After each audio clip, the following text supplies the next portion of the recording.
This guy farms immortal ogres for points. A monster that no matter how many times you kill it, it will be resurrected again the next day, stronger and faster. Thanks to his skill, decapitation, he drops them in one clean strike and treats the hunt like practice.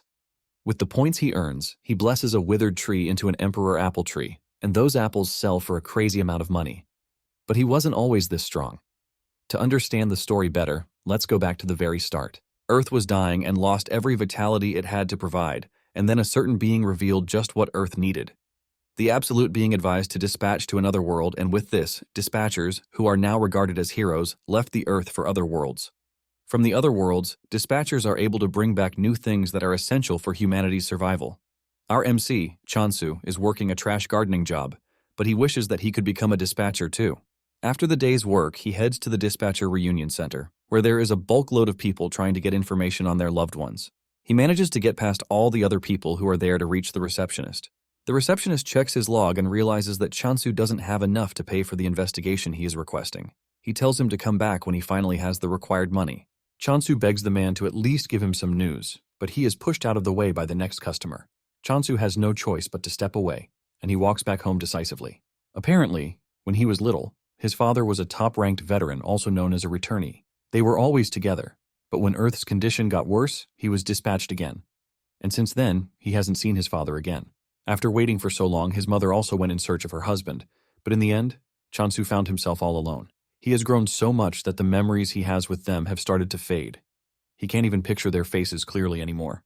Suddenly, a bright golden light hits the outside of his apartment, leaving a massive wave that sends him flying into the wall. He passes out cold, and when he wakes up, it's been hours. An emergency news alert popped up on his phone, warning about the turbulence and flash caused by a returnee's re-entry. To make the situation worse, an S-rank returnee announces his retirement, shocking everyone.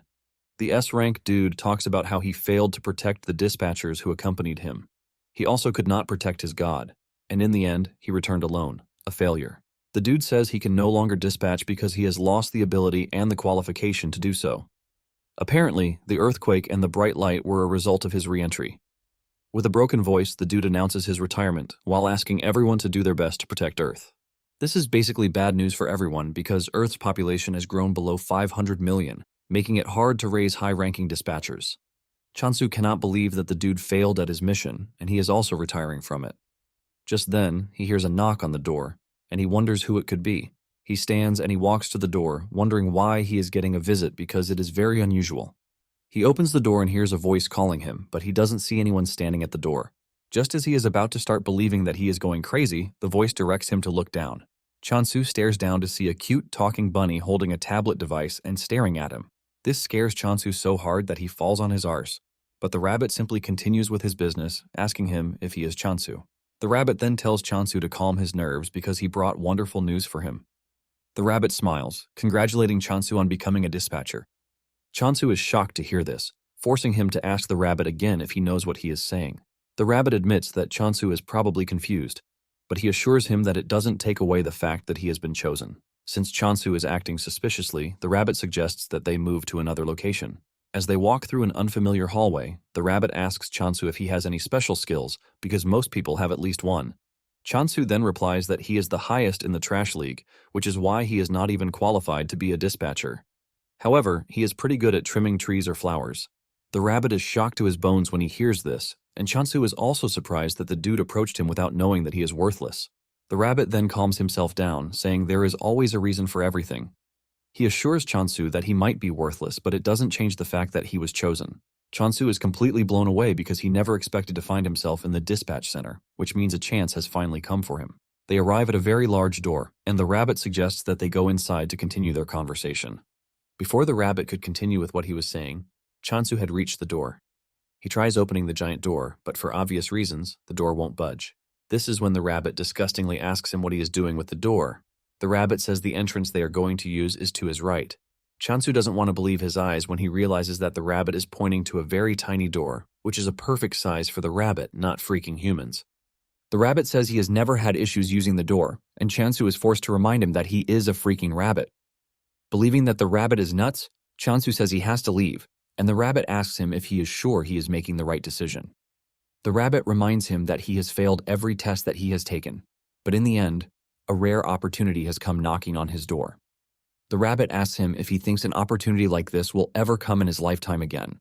The rabbit tries to tell Chansu that he is not trying to coerce him because he is free to leave if that is what he really wants. After hearing this, Chansu has no choice but to crawl through the small passage to follow the rabbit to his bright, tidy office. This is shocking to Chansu because he was expecting a tiny office. The rabbit then tells him that there is a world that is suited just for him. Chansu is confused by this, asking if there is a different world that fits each person. The rabbit informs him that there is a world called block-type land grabbing, and it has an event in progress. Chansu's eyes light up in shock when he sees this, and the rabbit assumes that he knows about it, but Chansu says it is his first time hearing about it. The rabbit mentions that the world is the most sought after in recent days. Apparently, the world has the unique feature of receiving the divine protection of a god.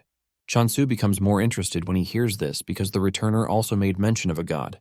The rabbit notices the change in expression, and he assures him that choosing him has no connection to the recent event. Chansu then asks the rabbit what type of god he is talking about, and the rabbit mentions that gods are assigned on a random basis, but since Chansu is his favorite person, he might as well give him the chance to choose what god he wants. The rabbit then brings out 3 cards, asking Chansu if he is ready to choose. Chansu is confused by this because he doesn't even know which of the cards is good or bad. The rabbit reminds him that this opportunity might not come again, and Chansu agrees with him. Remembering his father, Chansu is pissed that he is even hesitating in the first place. Chansu then chooses his card, and a visual representation of the god appears right in front of him, shocking him. This scares the living daylight out of him, and when he stares at the card that he chose, he realizes that it is the god of Negation, with a 44% rate. The rabbit urges him not to be a coward because everything he just saw is nothing but a dramatic effect. With his heart almost out of his body, Chansu is forced to ask just what kind of god would require an effect that almost sends him to the afterlife. In addition, Chansu doesn't think the god is the right choice for him because the name alone spells trouble. Chansu gets back on his feet and nervously asks the rabbit if there is a chance that he can draw the cards again. The rabbit assures him that he can, ultimately shocking him. Chansu quickly draws the card, and just like before, he pulls the god of Negation again. Chansu is pissed, and he starts assuming that the draws are a scam because there is no way he is getting the same god every single time. The rabbit then tells him that there is nothing wrong with the cards.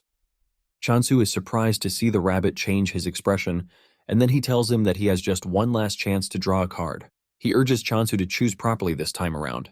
Chansu is frustrated, and he hopes to just pick anything, which is basically not the god of Negation.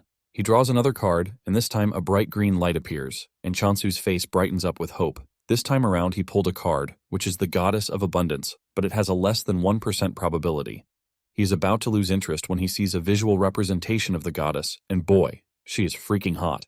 Even the rabbit can see the practical imagination on Chansu's face. The rabbit smiles, asking Chansu if he would like another chance. This shocks Chansu because the dude literally just told him he was giving him the last chance. Chansu then asks the rabbit what would happen if he decides on the current card, and the rabbit lets him know that he would have to depart immediately. Chansu is shocked to hear this, and the rabbit asks him if there is any reason for him to hesitate.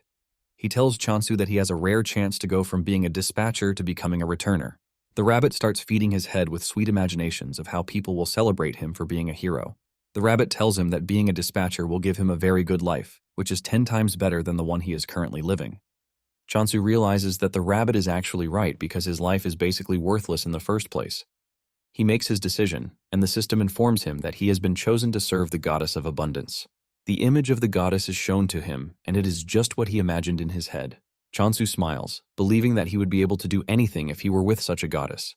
Chansu then asks the rabbit where he is supposed to go. The rabbit opens a portal, saying it is time for them to go. But just then, he pushes Chansu straight for the portal. Chansu fears, asking the rabbit if it is really safe for him to enter the portal. The rabbit teases him that the portal is beautiful, but to Chansu, he is staring at an obvious death trap. Nonetheless, he has no intentions of backing down, as he plans to become very successful to show his haters that they are trash. While he is busy thinking about how he is going to become successful, the rabbit pushes him into the portal. Just then, a voice scolds the rabbit for directly intervening in the matter when he knows that it is quite forbidden. The rabbit replies that they have no choice because Chansu is the only one who can help. While getting sucked into the portal, Chansu spots the loading screen, and a tip pops up, telling him the percentage signifies the size of the god's faction. This shocks Chansu to his bones because he thought the percentage was a probability, but it turned out to be something worse. Chansu finally makes it to his new world, with the pain that he is just learning about something so crucial. He looks around to see that everywhere is not far from a wasteland. In addition to the goddess not having a faction, he has found himself in a doomed land. Seeing this, tears fall out of his eyes, and he concludes that he is done for. Chansu was expecting an abundant land, but everything he is staring at is nothing but a wasteland. The system window pops up again, welcoming Chansu to the world of digging. It tells Chansu that he is the apostle of the goddess, and he is required to secure as many land rights as possible through digging. Before he starts doing anything, he thinks of looking around first. He figures out that he needs to find the goddess, and he suddenly runs into an old, shabby sickle. He wonders if someone used it and then threw it away. Since he is a gardener, the sickle matches his hand really perfectly. Suddenly he feels an overwhelming presence behind him, and fear grips him that a monster is about to consume him. Fear creeps through his body when he realizes that he hasn't even met the goddess yet, and a monster is about to make a meal of him. Chansu concludes that death is the last thing he wants at the moment. He decides to threaten the monster by swinging his sickle.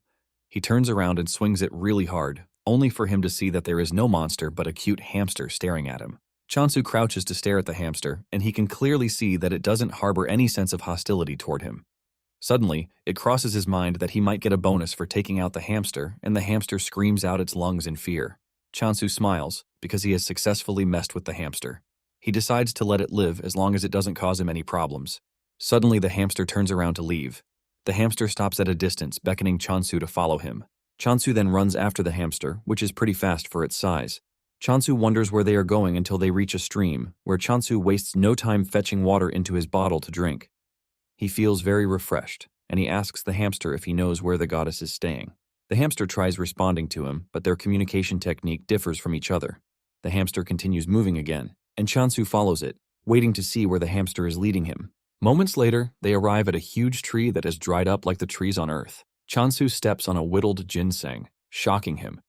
He wonders what a ginseng is doing in such a shabby place, but the hamster suddenly grabs the ginseng away from Chansu. Chansu is confused as he believes that the ginseng is for the hamster. Just then, the notification comes on, telling Chansu that he has discovered the goddess. Chansu believes that the system is glitching because he has not seen the goddess anywhere around. Chansu is rambling about this when the hamster grabs his leg, and he assumes that the hamster is messing with him. He grabs the hamster, telling it that he is busy and not ready to play. However, the hamster's expression tells Chansu something important that he has been missing. In the most unexpected surprise, the wilted ginseng is the freaking goddess. Chansu doesn't want to believe this because the goddess he saw was pretty bountiful, and there is no way she has shriveled into an ugly ginseng root. Since he is not ready to believe his eyes, the hamster brings out a magnifying glass for him to look through, and this is when he finally accepts reality. He holds his head in pain because the land grabbing and the percentage that he saw was nothing but a foreshadowing of his future situation.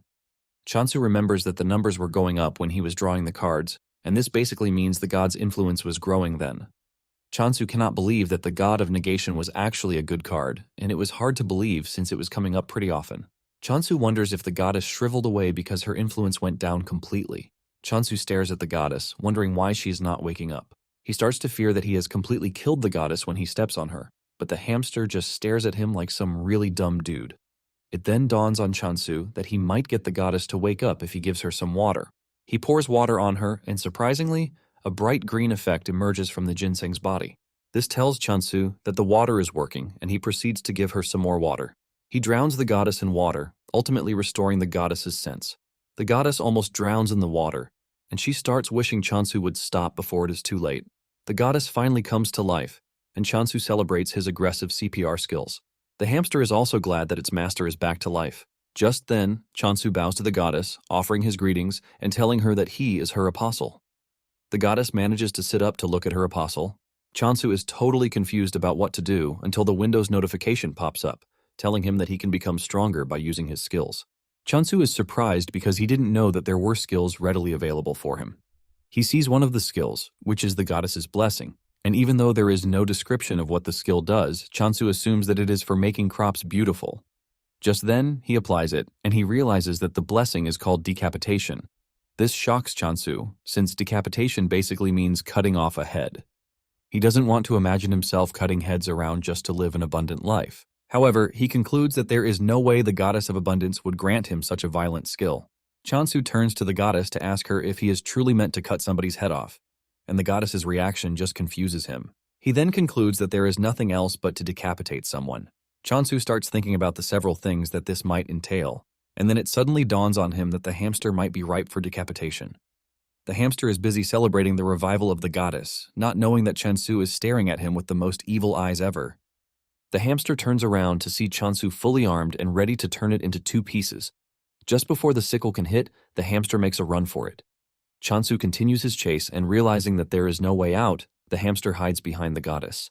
Chansu calmly tells the hamster that he is not happy with what he is about to do, but it is all for the goddess's sake. Suddenly, the hamster and the goddess start to panic, and when Chansu turns around, he sees a terrifying creature standing behind him.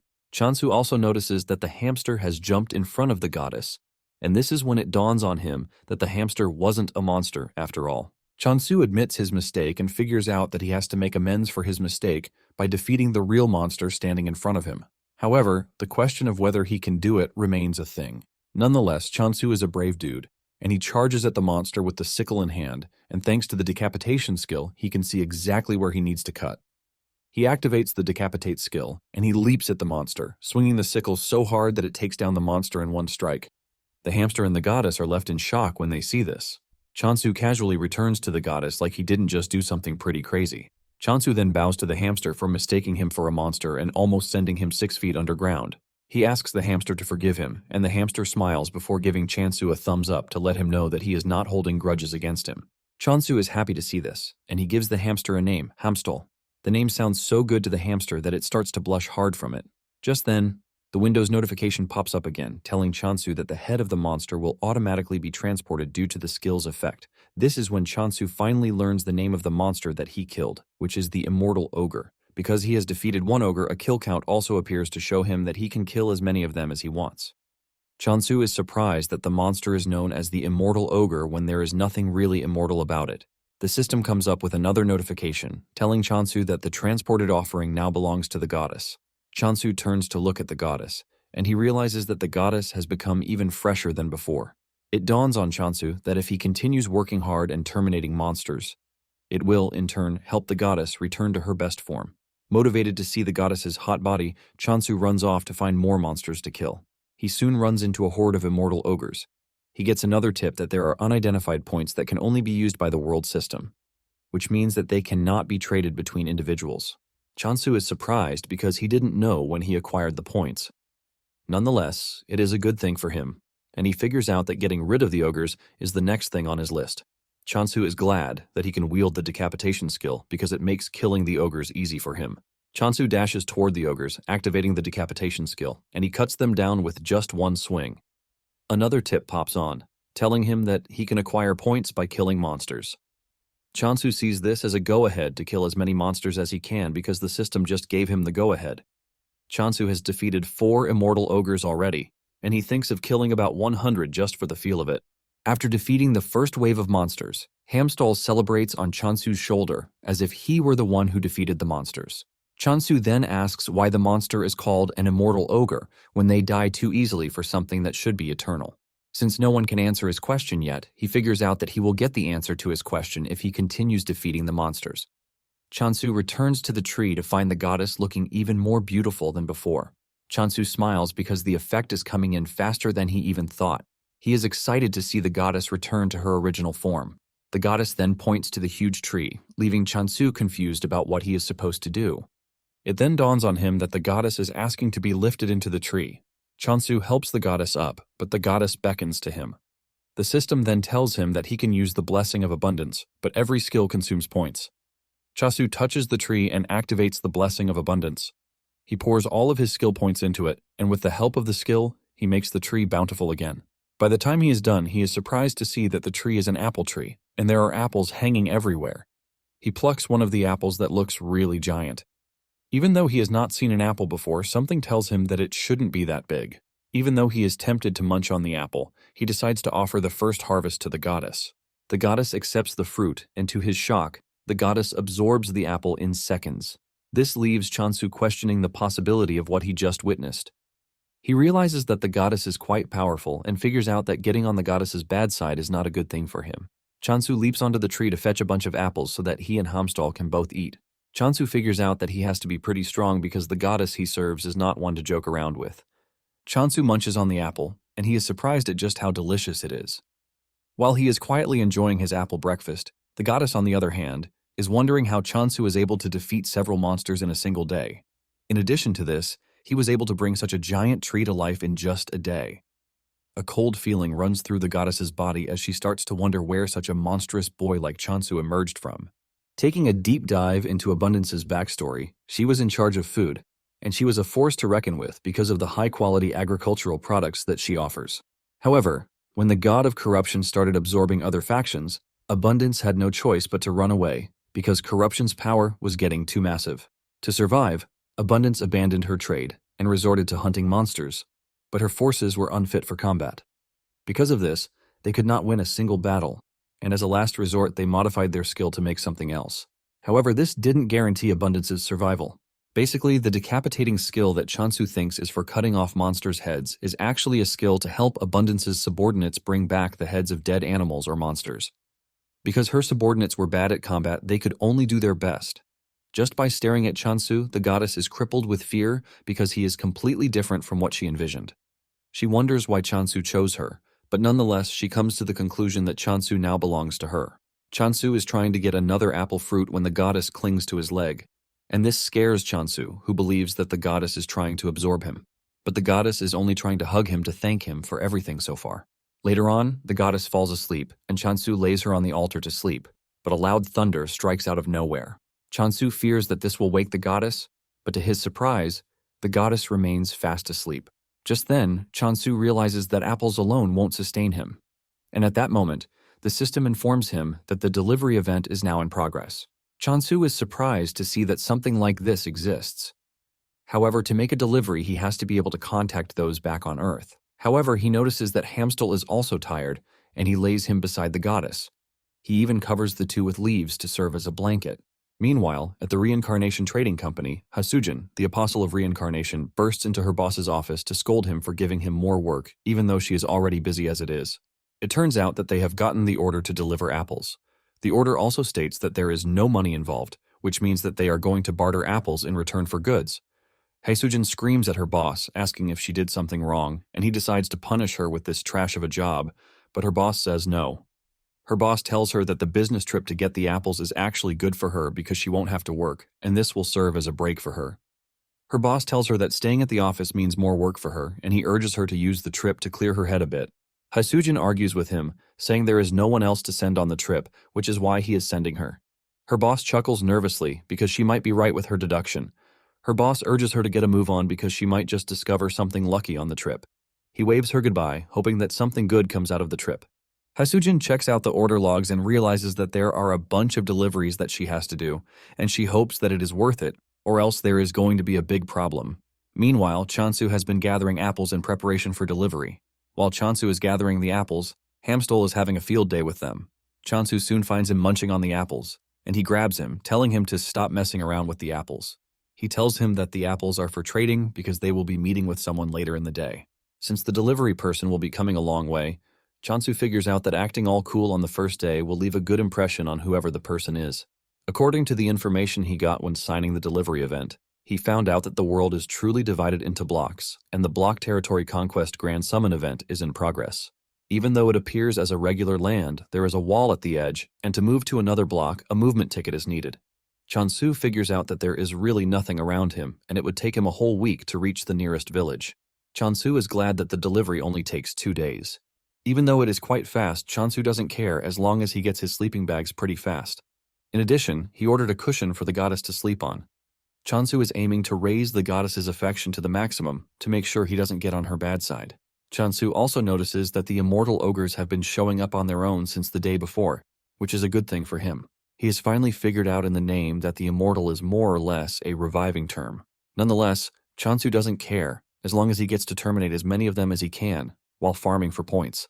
While battling it out with the monsters, he almost gets crushed from behind, but he manages to dodge. This is when it dawns on him that the monsters have gotten slightly faster. He assumes that the monsters grow stronger just like skills do. Even with this, Chansu feels no danger coming from them whatsoever. While taking out the monsters, Hasujin is watching from the sky, and she has the same reaction as everyone who has witnessed Chansu take on the monsters. All she sees is a crazy, overpowered dude who has monsters for breakfast.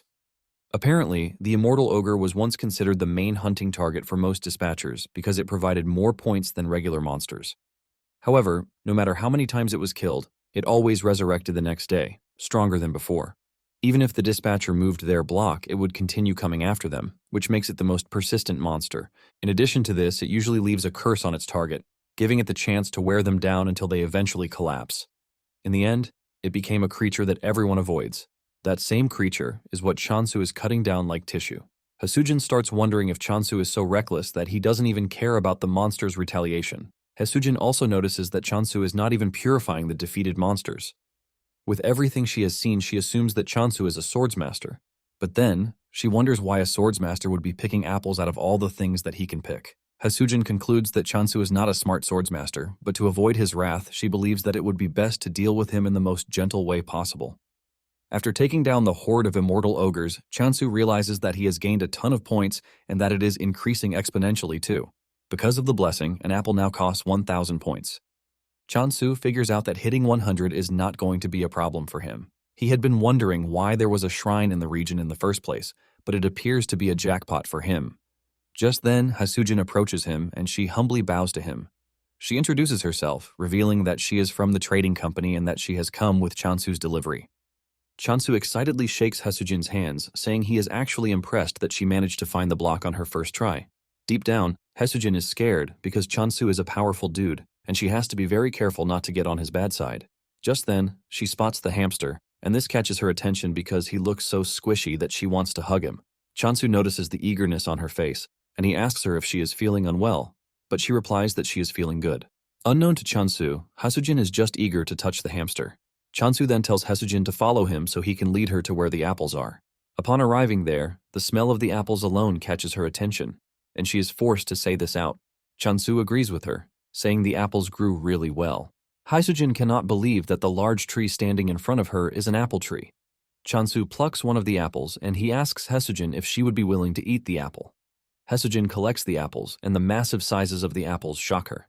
However, she is not expecting anything great because when a fruit gets too big, the sweetness suffers a backlash. She expects to be disappointed, but the moment she bites out of it, she is sent into a state of unimaginable tastefulness. Hasujin realizes that the apple is quite sweet, and the acidity is also balanced out. She figures out that the apple would sell for nothing less than 100,000 gold because of how sweet it is. Hasujin then asks Chansu to confirm if he placed a 2,000 gold price tag on the apples, and Chansu says yes. Hasujin lets Chansu know that the price he placed on the apple is quite absurd, and Chansu thinks she is saying the apples are too expensive. Chansu nervously asks the lady how much she would be willing to buy the apples. Hasujin shocks Chansu when she tells him that he should be getting at least 20,000 gold per apple. Chansu almost loses his mind when Hasujin reveals that it could even get over 30,000 if he supplies them to a department store. Chansu cannot believe his ears. And even though Hasujin could have defrauded him, she doesn't think it would be nice to lose a potential long-term customer. In addition, she is not ready to die just yet, because she believes that this will be her fate if Chansu ever finds out. Hasujin then tells Chansu that the apples are not just apples, but the very first type of apple that has gotten a unique flavor she has not tasted before. Hasujin confesses that the apple holds more value than any regional specialty that she knows. To avoid overstretching things, she suggests that they just put it at 20,000 gold in the meantime. She brings out a formal contract, telling Chansu that the other balance will also be settled once he signs the contract. Chansu collects the pen and he looks through the contract to see what it entails. Once he sees that it is something favorable to him, he smiles. However, he suggests that they adjust a particular section of the contract. Hasujin is surprised when she realizes that the company's share percentage has gone up. Chansu lets her know that it wasn't a mistake, but he did that because he would like to build a long-lasting relationship with Hasujin. In addition, Hasujin was honest with him about how much the apples are worth. Chansu stretches his hand forward to shake her, and this shocks her. She then thanks Chansu for accepting the contract, and she hands over the items that he ordered. Among the things he ordered are seeds, food supplies, and cooking tools. In addition, there is a familiar egg, which is a commemorative gift from the trading company. Hasujin assures him that it will help him with his farming. She hands over the eggs to Chansu and says he might not even need them because he is already raising one. Chansu is surprised because he can't see the said familiar that he is raising. Hasujin then points to Hamstall, believing that Hamstall is Chansu's familiar. Hasujin then tells him that the more points he pours into the egg, the stronger it is going to be when the familiar hatches. However, she urges him to be careful because if he overdoes it, the egg will crack. leading to an automatic failure. She adds that Chansu should stop once the egg starts to tremble. After the instructions, Chansu tells Haesujin that he might just have to try it to get the perfect feel for it. Haesujin asks about the expected harvest and schedule for the apples, and Chansu says one day should be enough. This shocks Haesujin because they are going to be getting daily supplies of apples. After their brief, long, boring conversation, they work out the schedule, the numbers, and the visit dates. After everything has been sorted out, they conclude the first part of their deal. After Haesujin is gone, Chansu walks up to the goddess to thank her for staying hidden when Haesujin was around.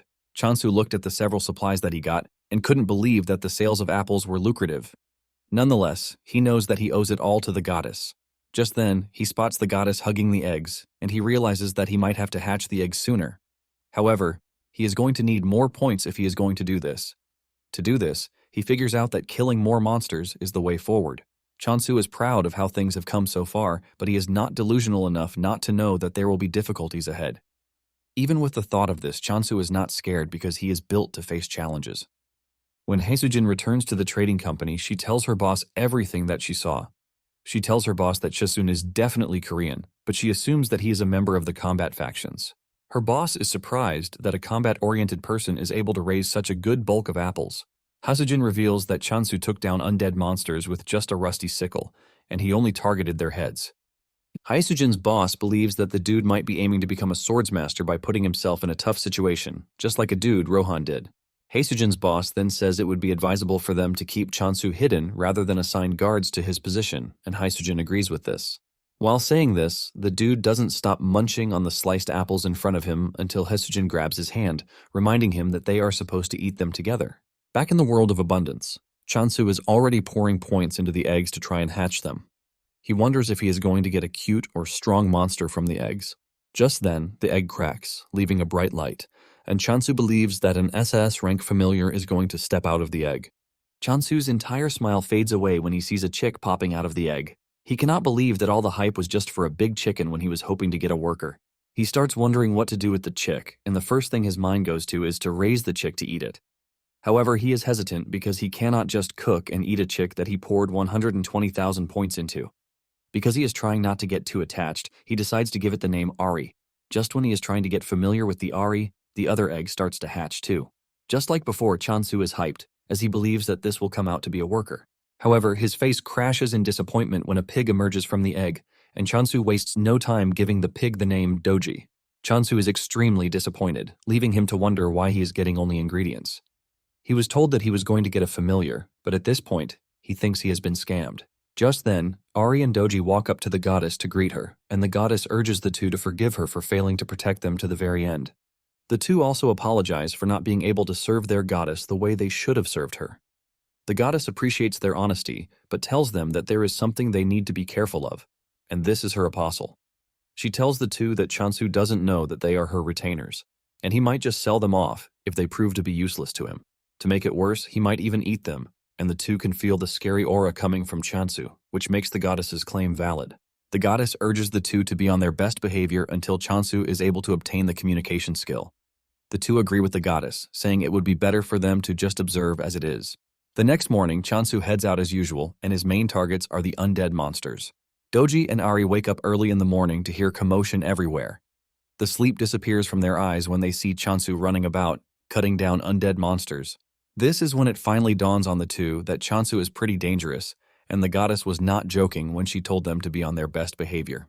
Ari tells Doji that Chansu was staring at them in the weirdest way, and Doji panics when he remembers this.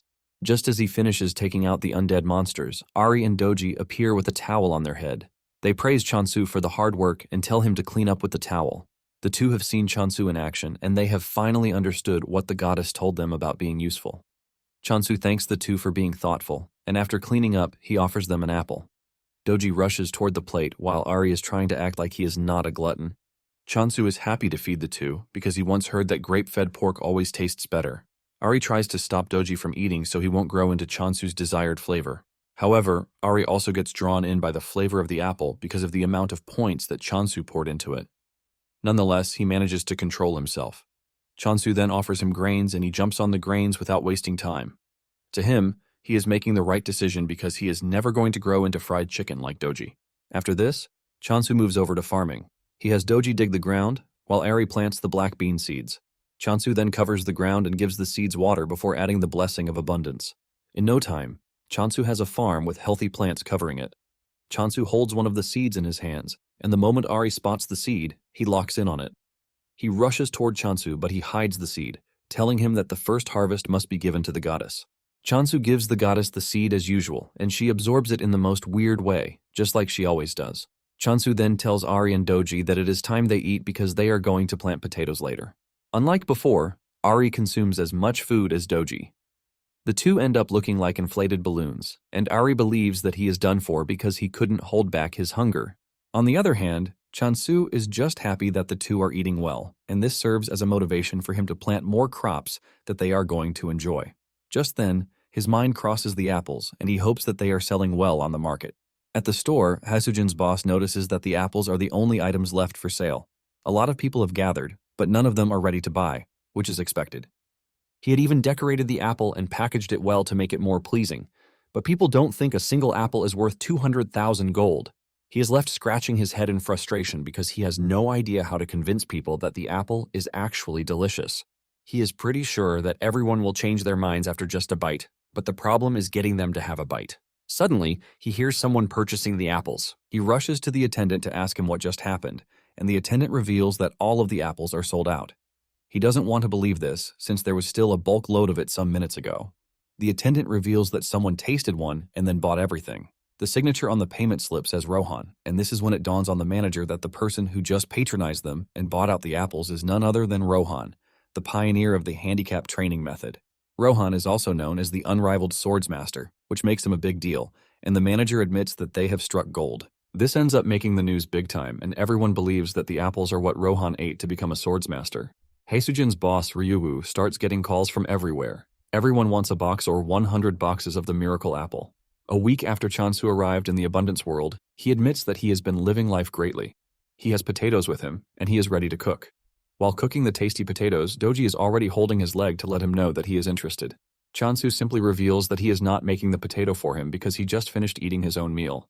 Nonetheless, he still gives him some to eat. Moments later, Hasujin shows up, and she is surprised to see that all of Chansu's familiars have hatched. To Hasujin, she is staring at a bunch of cute teddies that she can hug to feel better. Meanwhile, Hamstal and the other two are covering the goddess to make sure that she is not exposed to Hasujin's glaring eyes. Chansu then asks Hasujin why she came. Hasujin mentions that she has some good news for him.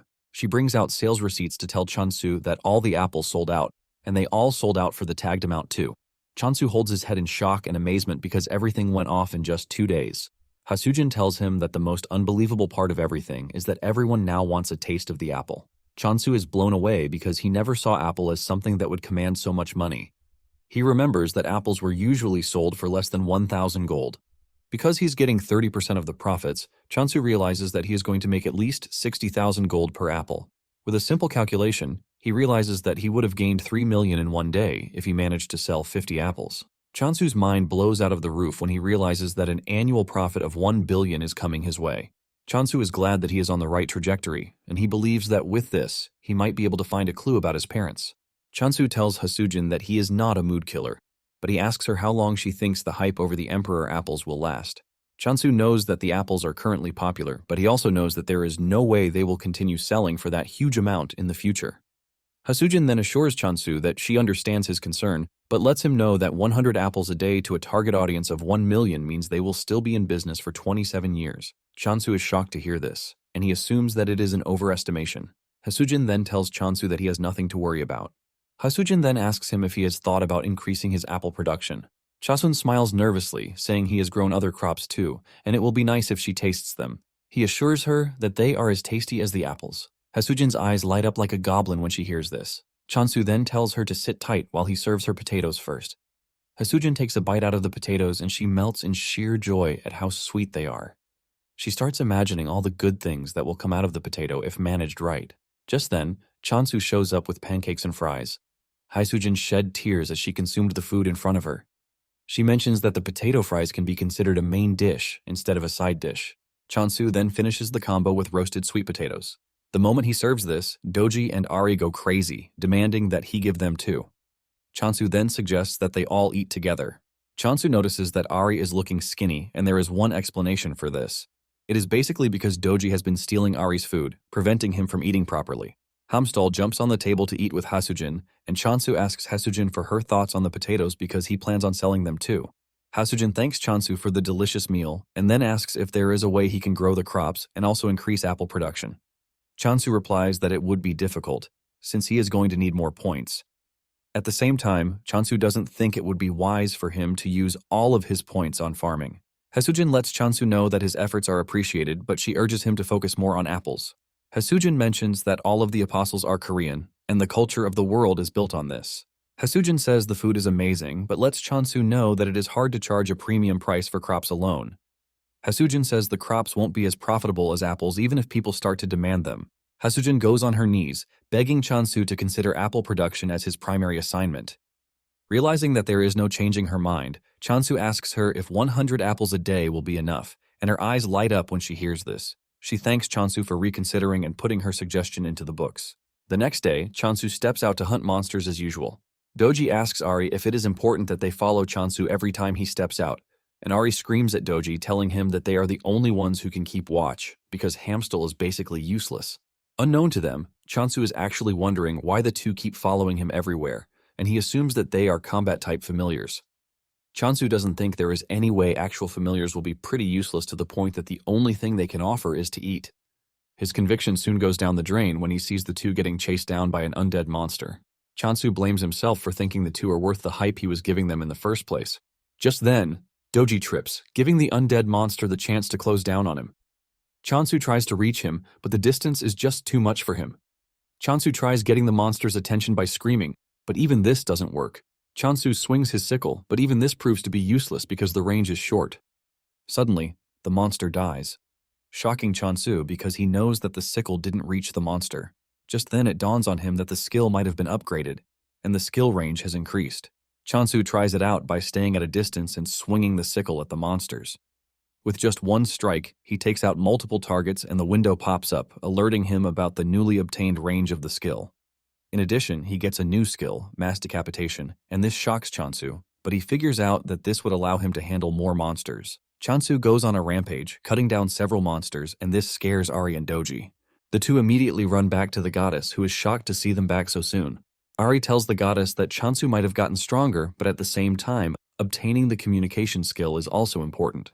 The goddess then urges her retainers to calm down because she never granted such a skill.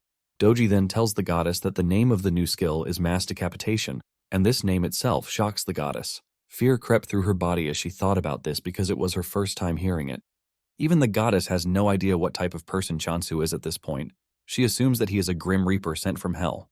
Just then, the goddess tells the two that she might actually have an idea of what is happening. Doji hears this and his head goes into overdrive, believing that the goddess was truly the one who bestowed the skill upon Chansu.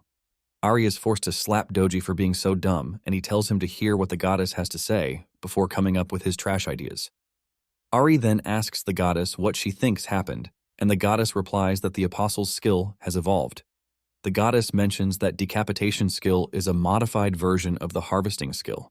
She reminds them that the evolved skill allowed the user to engage in a wide range of harvesting, just the same way that the goddess thinks Chansu's skill has evolved into mass decapitation. Ari is surprised to hear this, and he mentions that this was something first-year apostles only could do. The goddess agrees, saying this is exactly why Chansu is pretty scary. However, the goddess thinks he is a thankful dude, which makes things a bit better. The goddess says Chansu might be growing at an exponential rate, but it is all thanks to his growth that they are safe to some extent. The goddess then says she will give Chansu the communication skill once he returns. Moments later, Chansu returns, and the goddess excitedly gives Chansu the chance to pick between two new skills, since it is against the rules to define an apostle's path. Chansu stares at the status screen to see that he has two skills that he can choose from, which are the promise of abundance and communication.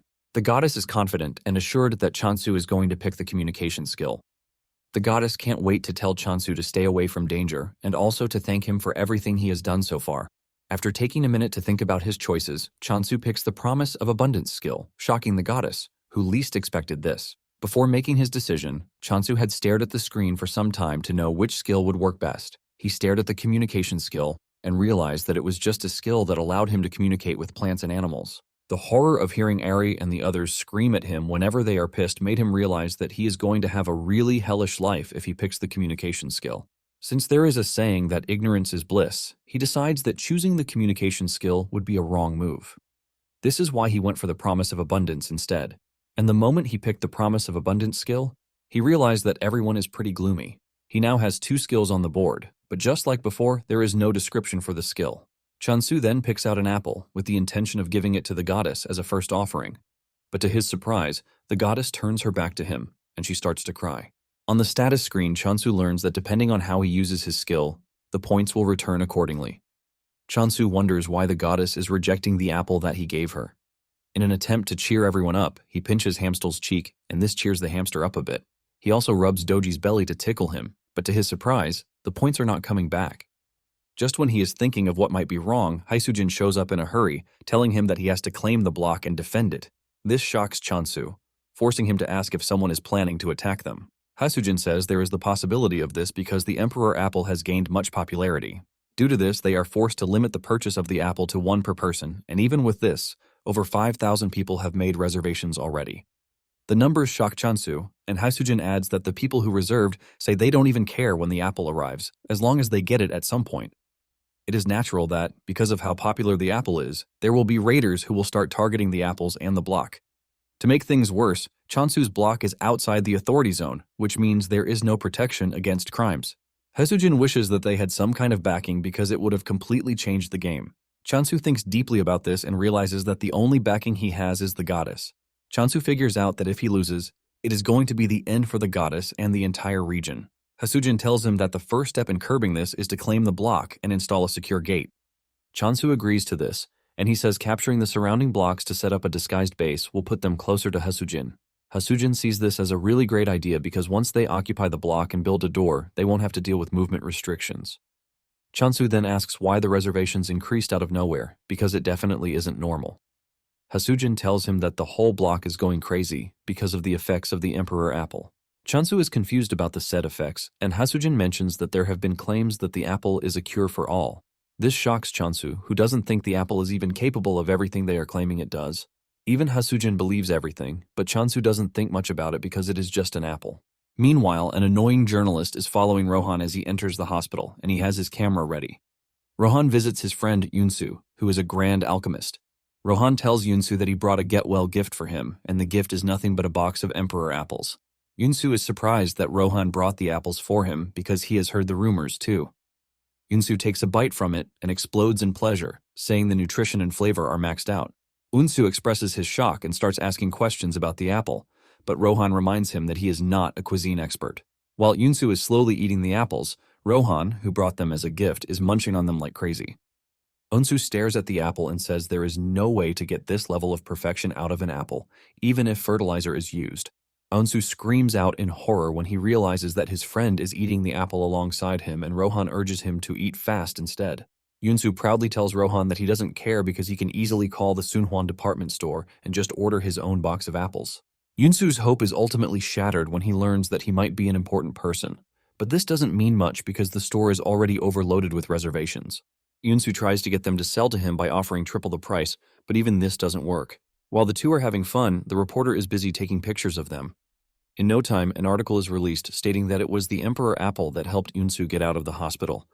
Ryuwoo bursts out in anger when he sees this because they are already battling countless rumors, and the article is basically adding fuel to the fire. Ryuwoo cannot believe that everyone thinks the apple is a miracle cure. Back in abundance, Chansu tells the goddess that he needs to step out for a bit to take over the surrounding blocks.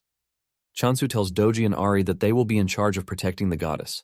The goddess is shocked that Chansu is stepping out to claim territories, and she assumes that it is because he just got a new skill, which is not even a combat skill. The goddess grabs his leg to prevent him from leaving because it is dangerous. Since Chansu can't understand the goddess, he assumes that the goddess is holding on to him because she now needs protein. Chansu smiles, asking if beef will be fine with them. Chansu excitedly heads into the storage room to get the frozen beef that he ordered earlier. Chansu is excited because it is basically the first real meat that he has gotten his hands on. Back on Earth, he only feasted on lab-grown meat. Chansu excitedly puts on the stove and he starts grilling the meat. He admits that the smell is definitely on a different level from the cultured meat he has always eaten. Doji is already excited to eat the meat, but Chansu tells him that the meat is for the goddess. Even Ari is disappointed because Doji just ate, and he is already eager to jump on grilled meat. All while he is preparing the meat, The goddess looks absolutely mad, and Chansu believes that she is just hungry. Moments later, he finishes the meat and hands it over to the goddess, but to his surprise, the goddess trashes the delicious-looking meat. This shocks Chansu, who thinks the meat is spoiled, which is why the goddess threw it on the ground. Chansu takes out a part of it to try it to see if it is good, and he concludes that it is sweet. However, he believes that something is missing because it doesn't have the shock value of when he first had the apple. He assumes that this is the reason the goddess didn't eat either. Unknown to him, the goddess is crying so that he wouldn't go. But sadly, he can't hear her since he foolishly ignored the communication skill. On the other hand, Ari and Doji are celebrating because Chansu tells them that he is going to bring delicious meat for them when he comes back. That night, Chansu steps out just as planned, and while Ari and Doji are sleeping like logs of wood, the goddess stays awake, totally worried. Chansu arrives at the edge of the block, and the system asks him if he wants to move to the next block. Chansu then accepts the option, and he finds himself in the next block, but everywhere is pitch black. He uses the lantern to gain some visibility, and he realizes that he is in a jungle, which is completely different from where he was before. Suddenly, a swarm of flying monsters dashes toward his location, and because they are too small, Chansu makes a run for it. They are so small that he can't even target their necks, and he figures out that running back to where he came from is his best option. Suddenly, the undead monsters cross over from the other block. Chansu is shocked to see them, but before he can make a violent move, he realizes that the monsters are on his side. Since he can't hear them, he doesn't know that the undead monsters are ready to protect him from other monsters because they believe that they are the only ones who have the right to kill Chansu. To make sure that they can uphold this, they are ready to protect him. The undead monsters then head straight for the bugs to start wiping them out, giving Chansu the chance to retreat back into his own block. Just then, the system informs him that he has earned bonus points from defeating evolved monsters. This shocks Chansu because he is basically earning points from the monsters that the immortal monsters defeated. Chansu smiles evilly because he has somewhat hit a goldmine of points. He realizes that this changes everything because he is gaining points, and his customers are also increasing. The undead monsters that he was once running from are now bonuses to him. Back at the department store, Haesujin complains about the number of calls and orders that they have gotten. Ryuhu confesses that they have been allowing the rumors to fly for so long, but he doesn't think they can allow it to spiral any further. To curb the entire problem, he tells Haesujin that any mention of the Emperor Apple is strictly forbidden. He says there will be no more response to inquiries or interviews. He suggests that they greet all questions with silence and indifference. Haesujin thinks this might not be feasible because it is going to be total chaos. Ryuhu argues, saying they can't let out a word again even if they are threatened. Just as he mentions this, a sword appears on his neck, making his joke turn into reality. A voice appears from behind, apologizing for startling them. Ryuhu turns around to see that the person who held a sword to his neck is the swordsmaster, Rohan. Ryuhu is crippled with fear, and he asks Rohan why he has come to the office. Rohan says he has talked to Ryuhu's boss already, but he didn't give him the answer that he wanted. However, he hopes that Ryuhu will be more cooperative. Rohan then drops the big question, asking Ryuhu who is responsible for growing the Emperor Apple. In addition to this, he wants to know where the said person is. Ryuhu immediately runs behind Haesujin, telling her to explain things to the scary Rohan. Haesujin is shocked that Ryuhu is hiding behind her when he is the senior and should be the one explaining things. Ryuhu frantically tells Haesujin that he never thought Rohan would bring a real sword to a civilized talk. Haesujin is ultimately disappointed, and she finally understands the saying that bosses are trash. Even though she is scared, Haesujin stands her ground, telling Rohan that the company doesn't joke with their clients' information. The moment Rohan hears this, he pulls out his sword and the two almost faint from fear. Surprisingly, Rohan drops the sword on the floor instead of ripping them apart with it. Rohan then tells the two that he doesn't need them because he is just going to find the farmer by instinct. After saying this, he turns around to leave, shocking Ryuhu and Haesujin. Haesujin has no idea what is happening, and he asks Ryuhu what the dude meant by instinct. Ryuhu reveals that swordmasters usually have instincts that are far better than those of a regular person. He tells Haesujin that he once heard that Rohan solved many problems in the past using his instinct only. Haesujin is blown away by this, leaving her to wonder if what Rohan just said is possible. 2 days later, Chansu was waiting for the arrival of Rohan because Haesujin had already gave him the heads up. He wonders why Rohan has not shown up at his doorstep even after 2 days. Suddenly, he gets the notification that someone has entered the block. Without a doubt, he figures out that it has to be Rohan.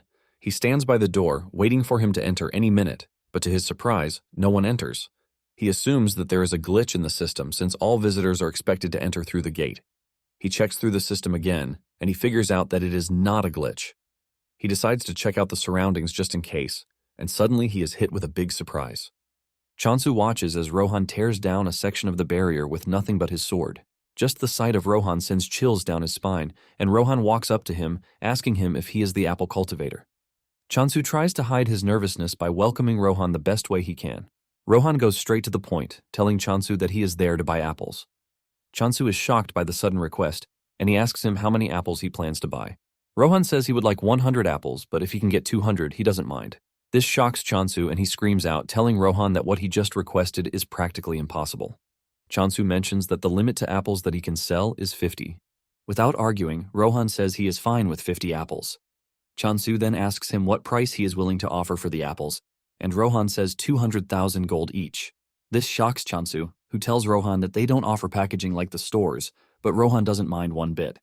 Chansu also asks him if he is aware that he just mentioned the department store pricing, and Rohan assures him that he is aware. The amount of money Rohan is offering is so crazy that Chansu is already thinking of selling more for him. Chansu then takes Rohan to the apple tree, and Rohan is already salivating from the delicious apple he is about to eat. Chansu walks up to the tree, and he activates the Blessing of Abundance skill. Without delay, several apples pop out on the tree, and Chansu whips out his sickle, telling Rohan to give him a moment while he harvests the apples. However, Rohan tells him that there is no need for this. He brings out his sword, and in seconds he cuts down all the apples, leaving Chansu in a state of horror. He doesn't want to believe his eyes, and he just assumes that what just happened is nothing but a bug. After concluding the deal, Rohan sends Chansu the agreed-upon money, and he assures him that he will be visiting again next time. Just as Rohan is about to leave, Chansu stops him. Chansu figures out that Rohan might be a big help to him concerning the new block. Chansu then asks Rohan if he is interested in other crops because he just grew them, and he is pretty sure that Rohan is going to love it. With a straight face, Rohan asks him what kind of crops he is talking about, and Chansu says potatoes. He has not even finished saying this when Rohan says he is not interested. Chansu pushes further, saying he has sweet potatoes and beans, but Rohan's answer remains the same. After denying all of his requests, Rohan says he is going to leave. Realizing that Rohan is integral to his plan, Chansu makes a desperate move to tell Rohan that he is going to give him more apples than what they agreed upon. Chansu can sense that Rohan is not a bad person, even if he appears to be strange and wild. Chansu then tells Rohan that he needs to take over another block if he is going to continue with the steady supply of apples. To do this, he tells Rohan that he is going to need his help, and in return, he will pay him with apples.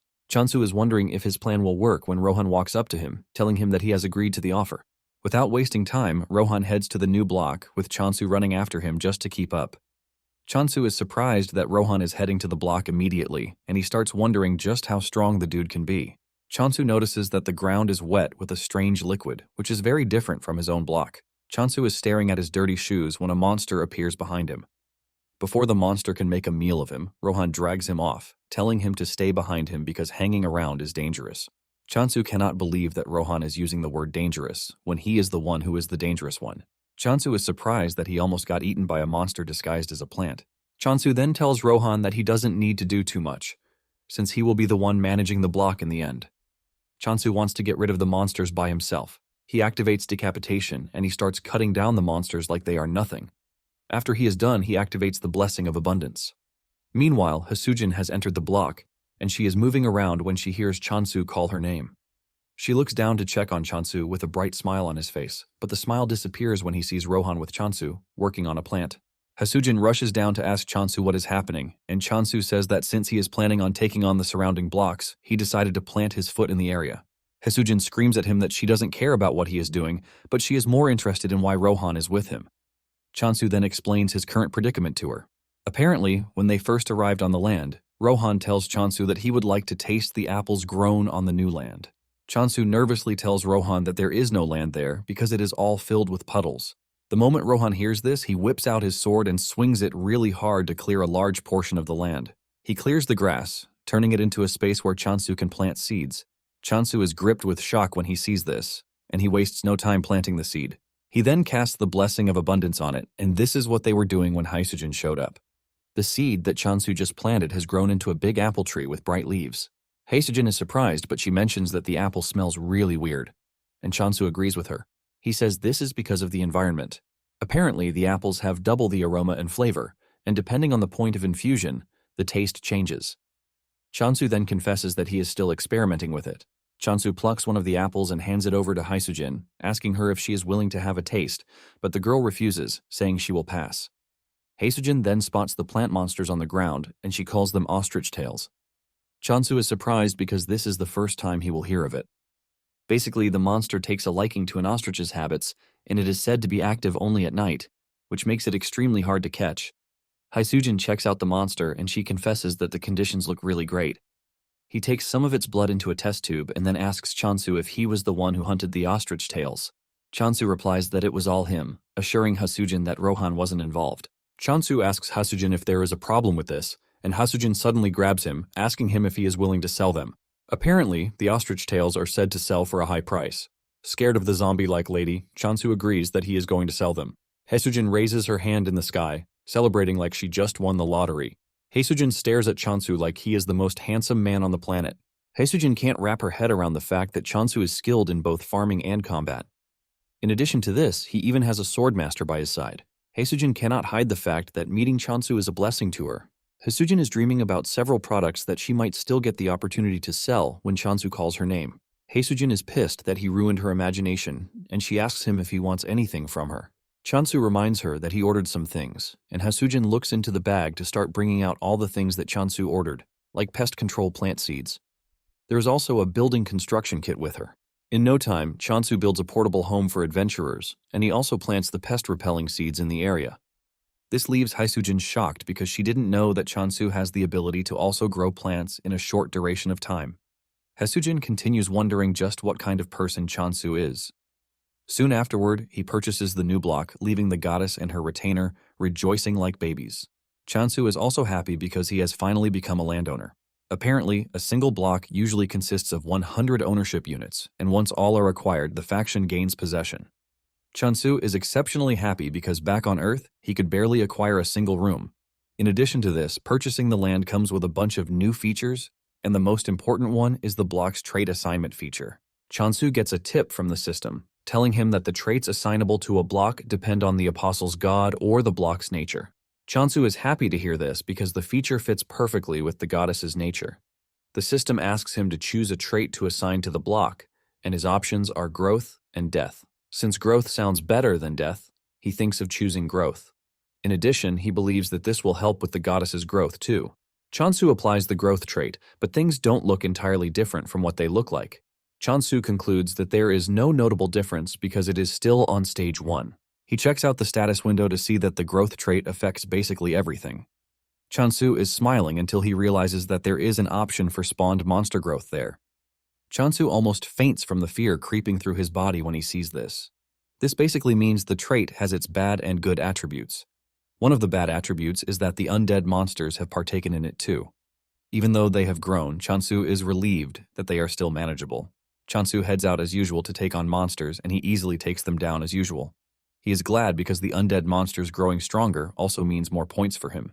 Suddenly, Rohan appears behind him, shocking him because he didn't even sense his presence. Chansu figures out that Rohan has come to see him because his apple is already finished. Rohan wonders what Chansu meant by already, and Chansu reminds him that it has not even been a week since he got the last batch.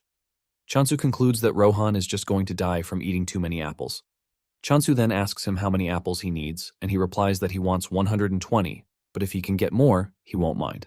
Chansu then tells Rohan that he would have to adjust the flavor because of the change in environment. He says Rohan will taste one for free. Unknown to Chansu, the goddess and her retainers are gathered under the apple tree. He is shocked when he gets there to find them playing around. The group almost sinks into the ground when they spot Rohan, since he looks pretty dangerous. Suddenly, Rohan swings his sword, and Chansu believes that he is aiming for the group. He dives to protect them, but in the end, Rohan was just aiming for the apples. Chansu believes that Rohan has not sensed the presence of the goddess, since he called them familiars. Just then, Rohan says he can sense the growth trait on the block, and because of this, he would like to stay and train, but he assures Chansu that he is going to pay.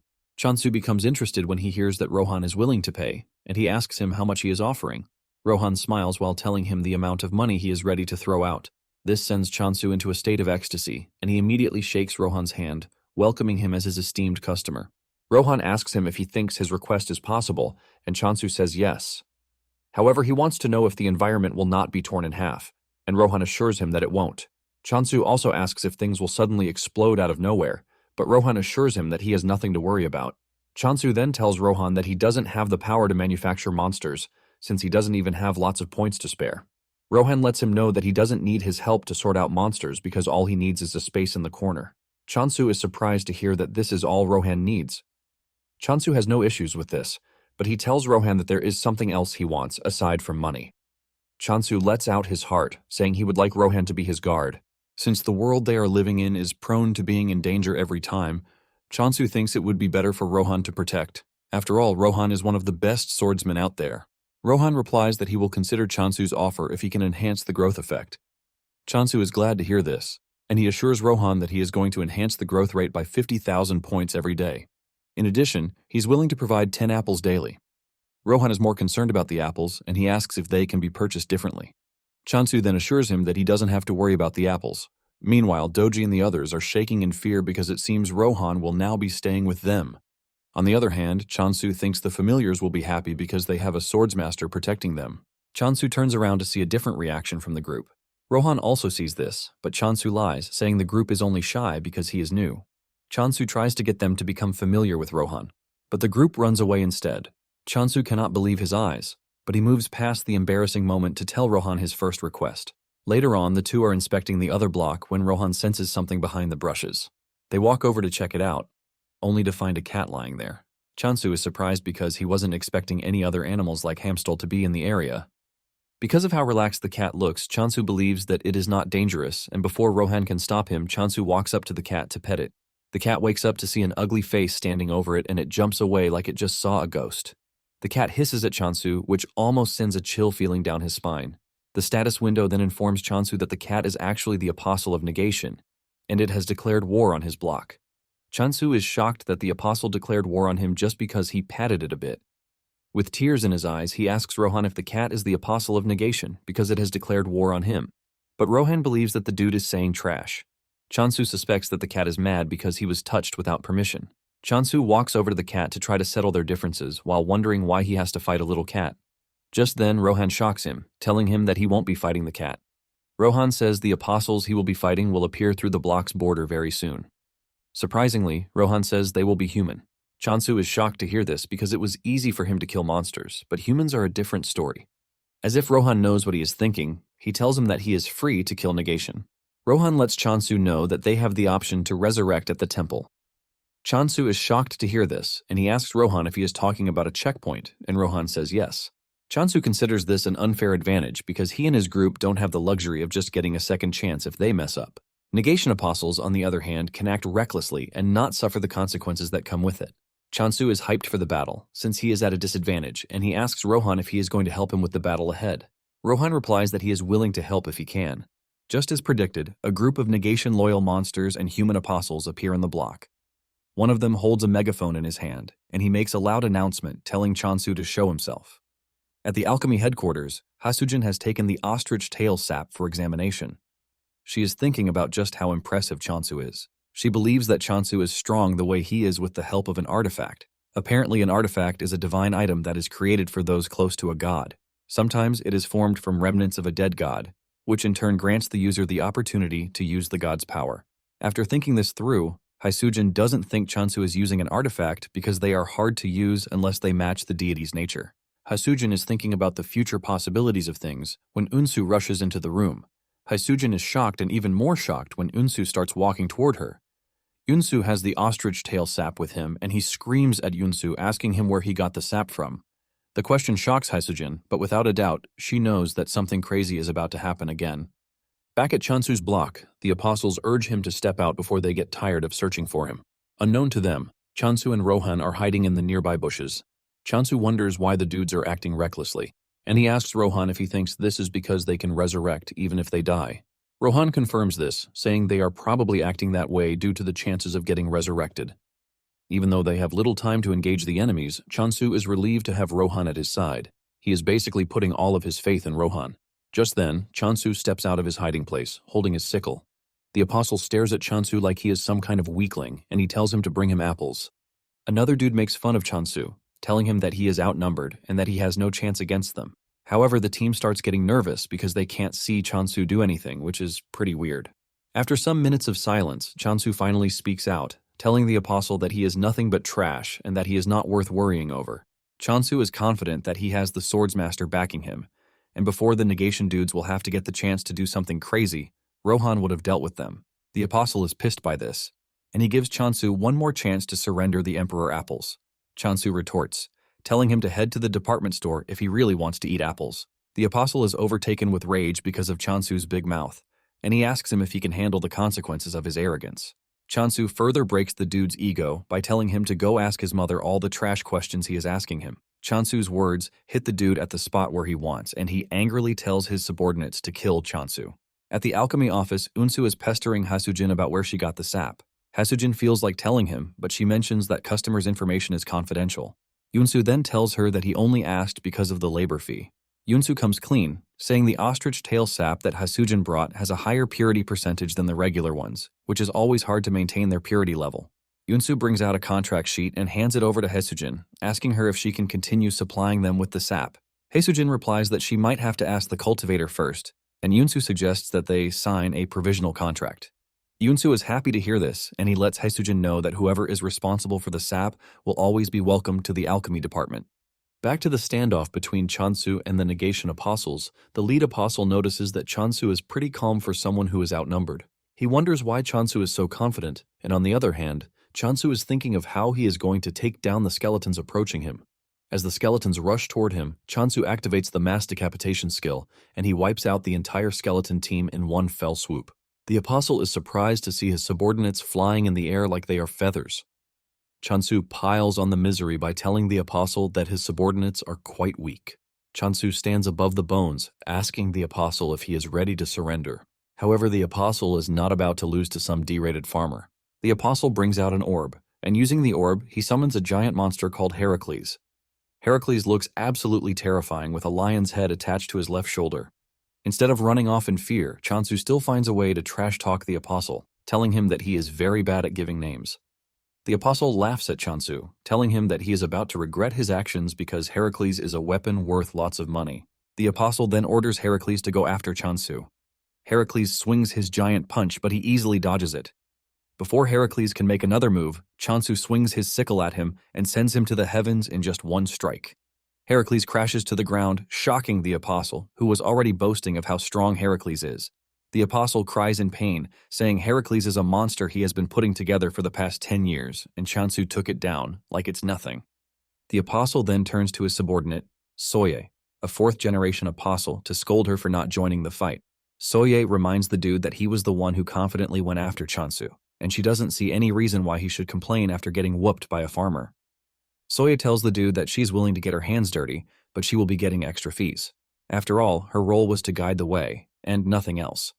Chansu is smiling and getting excited about the whole thing, until Soya turns her gaze at him, and her eyes turn red. This is when a tip comes in, telling Chansu that Soya uses the skill called Negation of Life, which places a curse on the target. The system doesn't sugarcoat how dangerous the skill is, and before Chansu knows it, he has fallen under Soya's skill. The annoying dude starts laughing when he realizes Chansu has fallen for Soya's trap. He tells Chansu that he is about to witness what happens when someone crosses the negation. Soya screams at the dude, telling him not to forget the real reason why they came in the first place. The dude quickly gets a move on to try and find the apple tree, but he promises to get revenge for his broken creation later. As he dashes through the woods, he can smell the apples in the air, and he figures out that it is just a matter of time before he gets there. Suddenly, he notices a faint movement behind him, but when he turns around, he sees no one. He is left in confusion as he doesn't know where the person is. Suddenly, Rohan appears above him, and thanks to Rohan being a popular swordmaster, the dude recognizes him. However, this doesn't do him much help as Rohan cuts him down. Meanwhile, Chansu suddenly opens his eyes to find himself back on Earth. The last thing he remembered was fighting the negation, but he had suddenly appeared somewhere else. He realizes that things appear to be totally different from what he knows. Just then, he hears his parents call his name from behind. He turns around to see that his parents are actually standing there, and his face lights up in joy as he rushes toward them. He jumps into their arms and hugs them tightly as tears roll down his face. Chansu cries out loudly, asking the two where they have been so far, and he begs them not to go anywhere again. Suddenly, his biggest fear starts to take place in front of him again. His parents push him aside and they walk away, as he screams, begging them not to leave. Chansu screams out in pain, but suddenly, Rohan pulls him out of the weird dream he is having. He tells him that he is suffering from Soya's trick, and what he saw wasn't real. Rohan had hit Soya on the arm while trying to rescue Chansu, and she couldn't believe that Rohan was in a place like this. Soya crashes to her knees, and Chansu angrily goes after her with his sickle, ready to punish her for making him cry. However, Rohan gets to Soya before him, and he cuts her down. Soya gets buried by the swampy water, and Rohan apologizes for butting in unnecessarily. However, Chansu is not pissed about this, but he is even thankful. Chansu then suggests that they go back to base while they come back to clean up the mess. Rohan asks him what his future plan is, and he reveals that his plan is to become the world's strongest force. However, the first thing that they are going to do is to take over every surrounding block. He asks Rohan if he can keep helping with this, and Rohan assures him that he has no reason to deny as long as he pays him with apples. Chansu then assures Rohan that he is going to pay him with as many apples as he wants. As they walk back to base, they run into the black cat again, and Chansu asks Rohan about the deal with the cat. Rohan casually tells him that the cat is one of the 7 calamities, a territorial predator. This shocks Chansu because he thought the cat was a usual friendly cat, and he realizes that he might have gotten himself killed without knowing. On the other hand, the Negation soldier has found himself locked up in a cell for losing the battle against Chansu. The system tells him that a surcharge penalty has been applied due to the extreme difference between his faction and Chansu's low-level faction. He is required to pay 1 million gold coins as punishment, and this shocks the dude because he doesn't think the power difference is fair. He refuses to pay the money, claiming that there was a swordmaster supporting Chansu. The system then recognizes the dude's refusal to pay as an inability to repay the required debt and would be transferred to Negation. The dude sees this, and he freaks out, urging the system to come back because he is now ready to pay. Just then, he is dragged out of his cell by the undead monsters, and to make his situation worse, a scary Negation apostle, Danha, shows up. She tells the dude to carefully explain what happened if he doesn't want to suffer a fate worse than death. The dude tells Danha that he found the cultivation site for the Emperor's apple. Danha believes that the dude is lying to save his own skin, but he swears it, saying Rohan was the one who disrupted his plans. Danha still doesn't want to believe this because she is well aware that the reparations wouldn't have been set too high if Rohan had fought alongside Chansu. The dude continues telling Danha that he is telling the truth. He mentions that Soya was defeated too, and this comes as a surprise to Danha. Danha then stands up from where she is sitting and she walks toward the dude. The dude almost loses his little manly ego as the scary lady walks up to him. Danha then tells the dude that they can't hold Soya accountable, which means he will be the one to suffer the consequences of their failure. Danha smiles evilly while telling the dude that she has a proposition. She grabs the dude's head and puts him under a contract that will make him a prisoner until he fulfills her wishes. She tells the dude to head to the cultivation site and start working on it. The dude argues that this is impossible, but Danha threatens to turn him into an undead if he doesn't cooperate. She lets him know that the only way he is getting out of this mess is to find a way to infiltrate the apple cultivation site. On the other hand, Chansu is still freaking out when he hears that the black cat is one of the 7 calamities. Chansu asks Rohan if they are going to be fine, and he lets him know that they would be dead already if the cat wanted them gone. Chansu then asks what would happen if the cat actually wanted to do something bad, and Rohan lets him know that the cat would simply devour their territorial rights.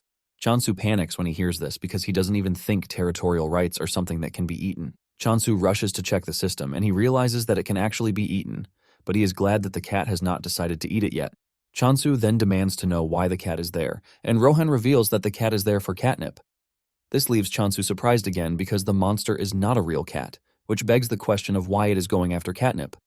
Rohan then points out the fact that the cat has shrunk, and Chansu uses his blessing of abundance to help the cat.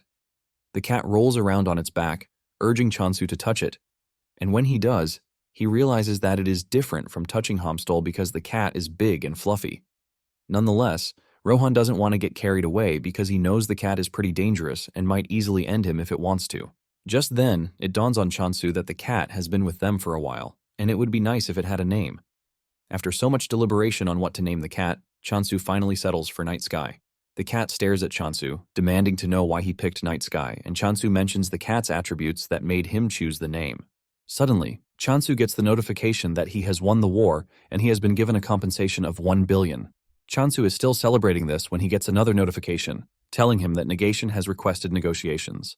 Apparently, until they are done with negotiations, the loser will be retained as a prisoner. Chansu freaks out in pain, demanding that his 1 billion is returned to him, but there is nothing he can do about the situation.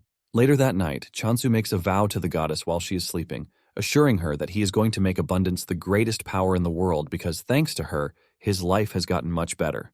He promises the goddess that he is going to help her reclaim her lost glory, and the goddess places her head on his arm with tears rolling out of her eyes when she hears this.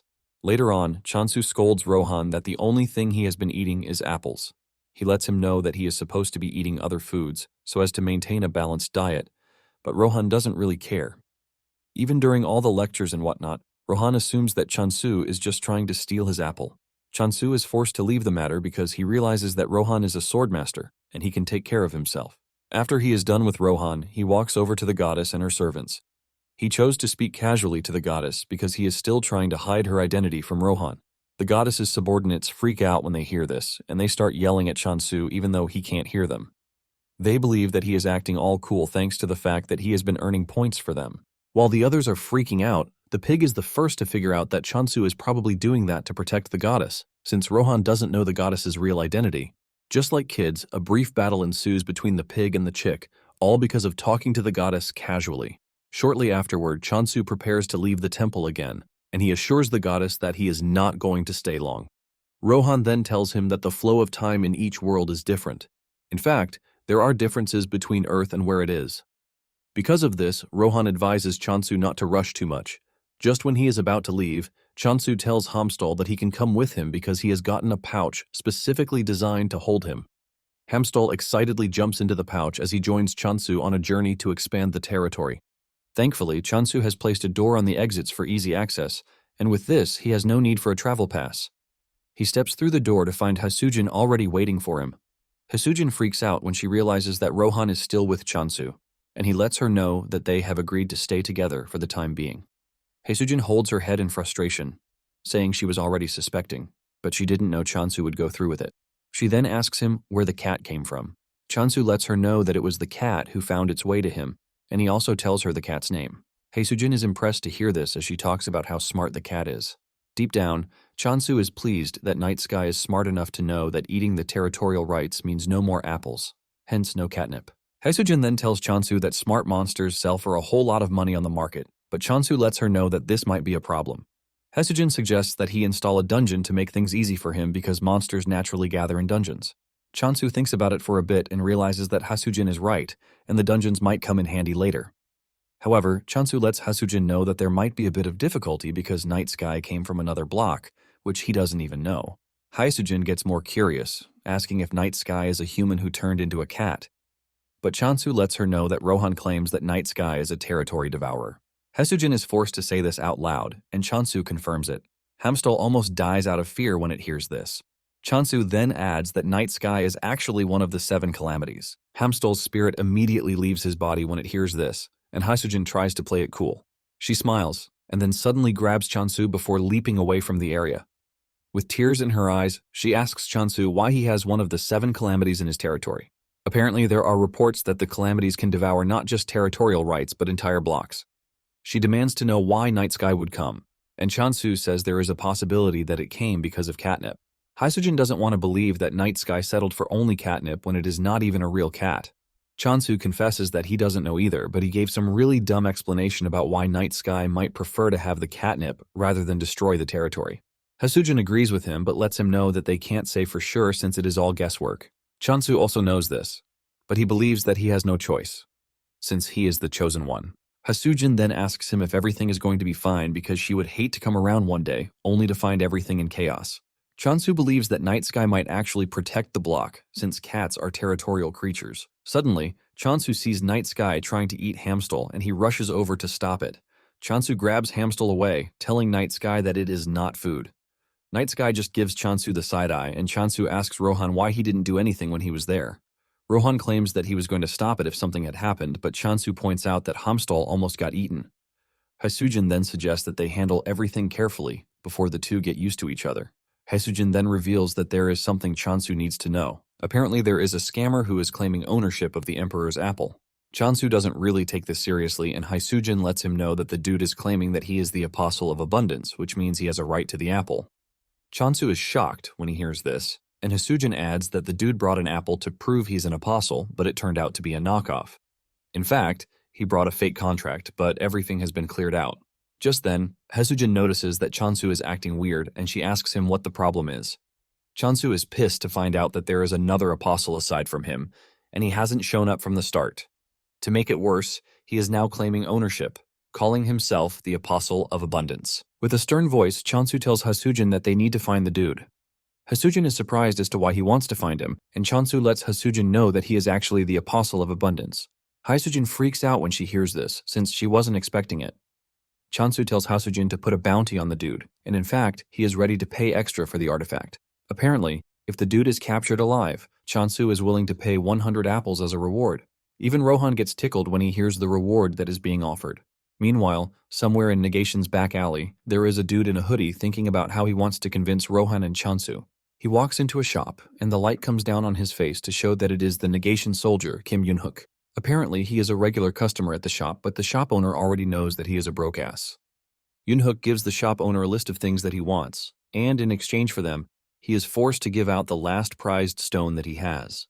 Yunhook then tells the man to give him a good price because this might be the last time they are going to see each other. Realizing that Yunhook is totally broke, the shop owner tells him about the bounty that has been placed on the scammer. The moment Yunhook hears this, he dashes out of the shop, thanking the shop owner for giving him an opportunity. Apparently, Yunhook has finally found the proposal gift he has been looking for to try to convince Chansu. Not long after this, Yunhook shows up at Chansu's place. He is accompanied by two of his friends, who also want to serve under Chansu. To properly convince Chansu, he lets him know that he has caught the scammer. Chansu is shocked when he realizes that Yunhook had already caught the scammer, given the movement restrictions and all. He is not entirely surprised because the reward was too good to be ignored. Staring at the scammer, Park Hyunmo, Chansu could actually sense the aura of abundance from his body. Since he doesn't look all that much, Chansu wonders how Park was able to deceive people to scam them. Park starts grumbling, telling Chansu to untie him because he is currently practicing insubordination. Chansu angrily whips out his sickle, telling the dude that he sure knows how to piss people off. Park then makes fun of Chansu, telling him that he is only acting tough because he can't possibly kill him. Chansu walks up to him, places the sickle on his throat, and reminds him that they are both apostles of abundance, which means he knows exactly where to cut to finish him off. However, before anything else, he demands to know where the artifact is. Park scolds Chansu, saying he is trying to rob his senior. Chansu simply makes fun of him, telling him that he has been yapping all day long, which is not a good sign of a senior. Yunhook ignores the dude and excitedly whips out the artifact, which is a crown made from flowers. Chansu checks out the artifact, and when he realizes that there is no aura coming from it, he confirms that Park is truly his senior. This only makes Chansu angrier because it is exactly because of him that the goddess turned out the way she is. Chansu then walks up to Park, calling him a traitor and letting him know that he has no right to even talk about the Emperor Apple. Park argues that he deserves the rights that come with the Emperor's apples because he is an apostle. Chansu then reminds the dude that he didn't contribute anything, which brings him to the question of what right he has to ask for anything. Park makes the whole thing worse by asking Chansu what he has done too. Park tells Chansu that he is only walking on the foundation he has already laid. He claims that the apples, monsters, and even the temple have all been him from the beginning. Chansu is pissed when he hears this, but he tries to keep a calm profile because, thinking about it, it doesn't appear that Park was working alone. Chansu then asks Park who the hell is backing him.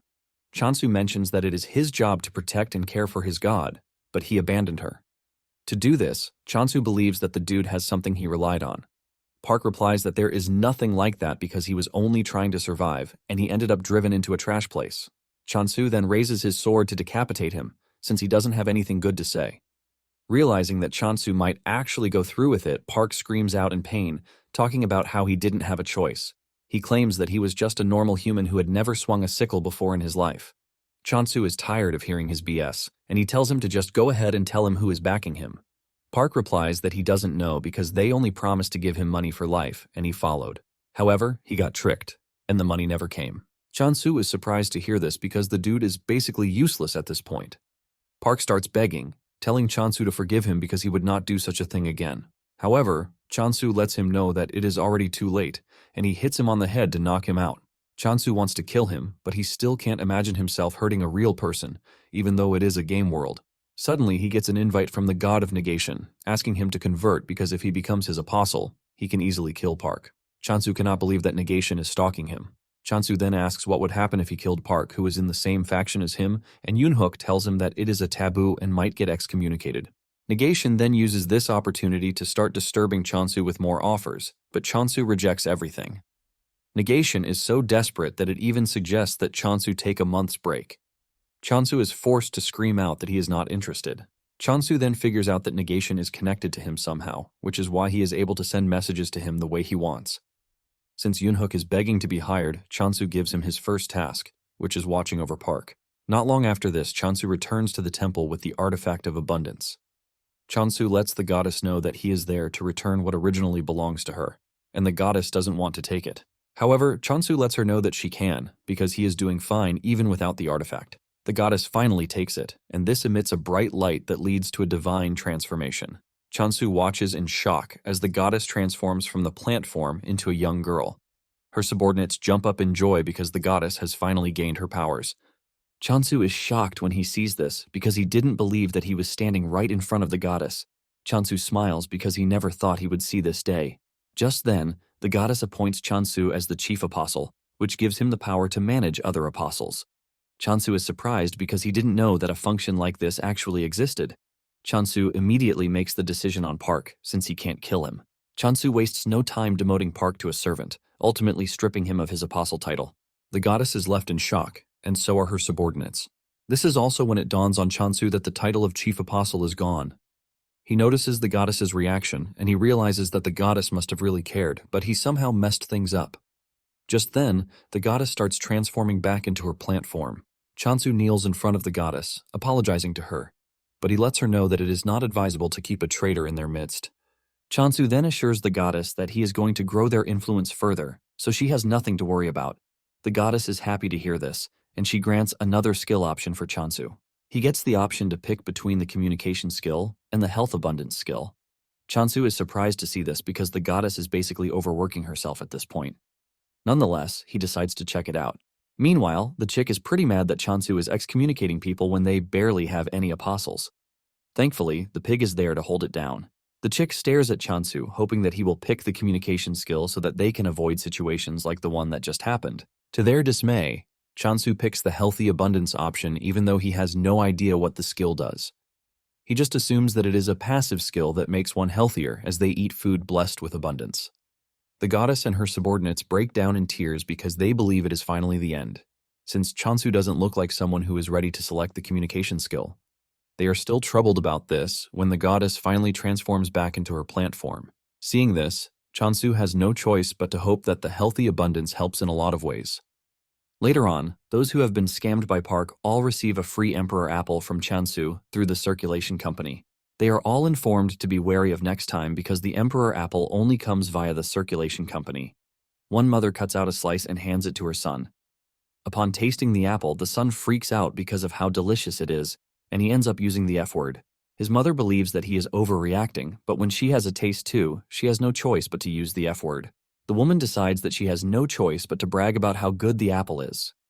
Days later, the online community is going crazy about how good the apple is. The online posts then further increase the glaze on the apple. In no time, the rumors start to mutate into the fact that the Emperor apple is good for virility. Meanwhile, the situation is being monitored by a dude in glasses. Later on, Chansu thinks about the next plan of action. He is glad that he managed to secure all the blocks around the temple, and since Rohan is with him, he believes that everything should be fine. Not long after this, Haesujin shows up to tell Chansu that they have a problem. She lets him know that there is a new rumor about the Emperor's apples. Chansu doesn't think it's that serious since the apples have turned into a cure-all apple. However, he freaks out when he hears that the rumor is about virility. He realizes that this is not a simple statement since the Earth is already losing its vitality. Basically, the issue of virility was a serious one that some people even died from eating a snake's gallbladder thanks to how desperate they were. Haesujin then asks him if he is pretty sure that there are no actual effects coming from the apples. Chansu then mentions that there are a few who claim that they are seeing results, and this includes Rohan. Chansu believes that this is basically because they feel better, and in addition, he didn't even add any special virility boost effect to the apples. Chansu then suggests that they grow a fruit that is actually good for virility if they are trying to avoid backlash.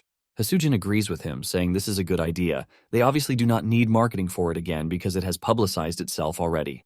However, the question of which crop is going to work remains. The question, and Rohan suggests that they use wolfberries. Chansu is surprised to hear this because he believed that Rohan only cared about apples. Since Rohan suggested wolfberries, Chansu decides to go with that, and he mentions that they are going to need workers. Fortunately for Yunhook, his chance finally came, and he assures Chansu that he is going to work really well. Chansu is surprised to see how eager the dude is to work, and Chansu lets him know that he is not obligated to decide so quickly. In addition, he lets him know that he is not forcing him to participate either. One of Yunhook's friends then asks Chansu what it is that they are planning to cultivate. Chansu reveals that it is wolfberries, and the dude immediately goes on his knees, begging Chansu to take him in. Chansu cannot believe how desperate they are to work because everybody connected to Yunhook is ready to join in. At this point, Chansu assumes that the group has issues. Not long after this, Chansu invites Hasujin, and he gives her a basket of the wolfberries that have been cultivated to tackle the virility issue. In fact, Chansu has created a pill that would induce potency in just 30 minutes. Hasujin is blown away because Chansu was able to create something like this in a short space of time. Chansu is a bit embarrassed because this is the first time he will be using the blessing of abundance to actually boost a specific body function. However, he was able to discover the method thanks to a dude who is an expert in pleasure relations. Chansu then tells Hasujin that they might see a wider variety of medicines being released for a while, and he urges Hasujin to verify the safety first. Hasujin looks absolutely invested as she assures Chansu that she is going to make sure she turns every one of the wolfberries into gold. Chansu smiles, telling Hasujin that he would be counting on her. Deep down, Chansu is eager to see what kind of news the wolfberries will bring this time around. When Hasujin returned to the office, she started thinking of a way to get people to buy the berries, and her option was to make them think with their lower body rather than their heads. She decides to brew it and package it in bottles, believing that it would make it sell better. After brewing it, she drinks it in front of her boss, and he asks her how it tastes. She replies that it's savory and even has a faintly sweet taste. She mentions that it is easy to drink just like water. She then urges her boss to have a drink, but he is scared to do so. However, she manages to convince the dude to gulp up the rest of the bottle. After he is done drinking, he lets Hasujin know that he might not be able to testify about the effects, but he can surely say the flavor is decent. After this, Hasujin tells her boss that she has to leave. Apparently, she is heading to a peculiar place, which isn't the alchemy office, by the way, since they are the ones who generally certify medicinal items. Hasujin then makes her way to the only block that has been configured to remain dim even during the daylight. This is a scenery that would cause some to feel lonely, ultimately desiring partners. Staring at the environment, Hasujin realizes that all the people he is staring at are potential customers. This is basically because the happier they become, the more she sells. Hasujin then makes her way to the Temple of Purity, which is in the middle of it all. She meets the receptionist, and she states her business to her. She lets her know that she is there to obtain certification for a stamina booster, and the lady asks her to follow him to the reception room. As she walks through the hall, Hasujin is blown away by how everything is laid out. Apparently, the Temple of Purity has taken over the adult market, which is weird because lust or carnal should be the ones controlling everything. When the apostle checked out the wolfberry tea, he handed Hasujin the certification, saying it is actually effective for functional improvement. He urges Hasujin to maintain the tea's concentration. He then talks about the pill and the fact that it was slightly lacking. Hasujin asks him what the issue is, and he lets her know that wolfberries are excellent ingredients, but they need to be combined with other components. He suggests that they cultivate the other ingredients alongside the wolfberries to increase the efficacy. He tells Hasujin that she is free to supply the ingredients if she's having difficulty getting the right mix. However, this would mean that the stamina booster would be sold under the Purity brand. However, he lets her know that whatever she chooses is fine by him. Hasujin is surprised to hear how confident the apostle is, and she reminds him that she might end up having a formidable competitor. The apostle then tells her that they don't really care about this because they are always in search of new and powerful stimulation. He mentions that they started producing it themselves because there weren't enough people providing sufficient stimulation. However, the existence of a capable producer is always welcome. When Hasujin recounts this mission summary to Chansu, he freaks out because he realizes that Purity guys might be an insane bunch. Apparently, it is a taboo for those in the Purity clan to make love, which is why they grow by enduring their passions. In fact, they started seeking stronger simulations for their training. Purity was able to take over the night market, and even though they are a small faction, they ended up securing a solid economic and military power. Hasujin tells Chansu that it would be beneficial for them to get certified by Purity directly, but at the same time, entrusting the manufacturing to them is also a fine choice. Hasujin then shows Chansu the ingredients that were requested by Purity. Chansu takes a look at the ingredients and realizes that these are ingredients that he is seeing for the first time. Chansu then asks Hasujin if she is selling the wolfberry tea, and she confirms this, saying she even wants to supply all hotels located in Purity too.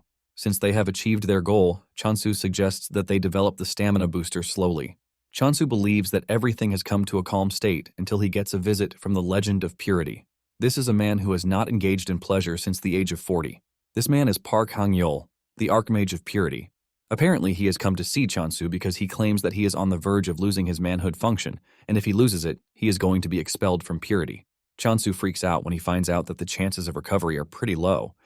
In the start, people saw Purity as just a facade befitting the image of Purity. They were seen as ones who lived an unstained life with an aura that transcended the secular world. However, the whole block was built on territorial warfare, and given the fact that Purity has a weak faction, its future was obvious. To protect its power, Purity realized that it needed power. This was when Park realized that chastity is not the same as purity. He figures out that as long as self-control is maintained, anything is fine. With this realization, Park alone was able to produce half of the total points generated by Purity in just 1 year. Chansu is surprised to hear this, and he asks Park if the god of Purity allowed him to do that. Park narrates that there were initial talks about excommunicating him, but once the god saw the points he was generating, he personally encouraged Park's method. This induced a great wind of innovation in Purity. Deep down, Chansu believes that this is all an addiction because both sides are corrupted at this point.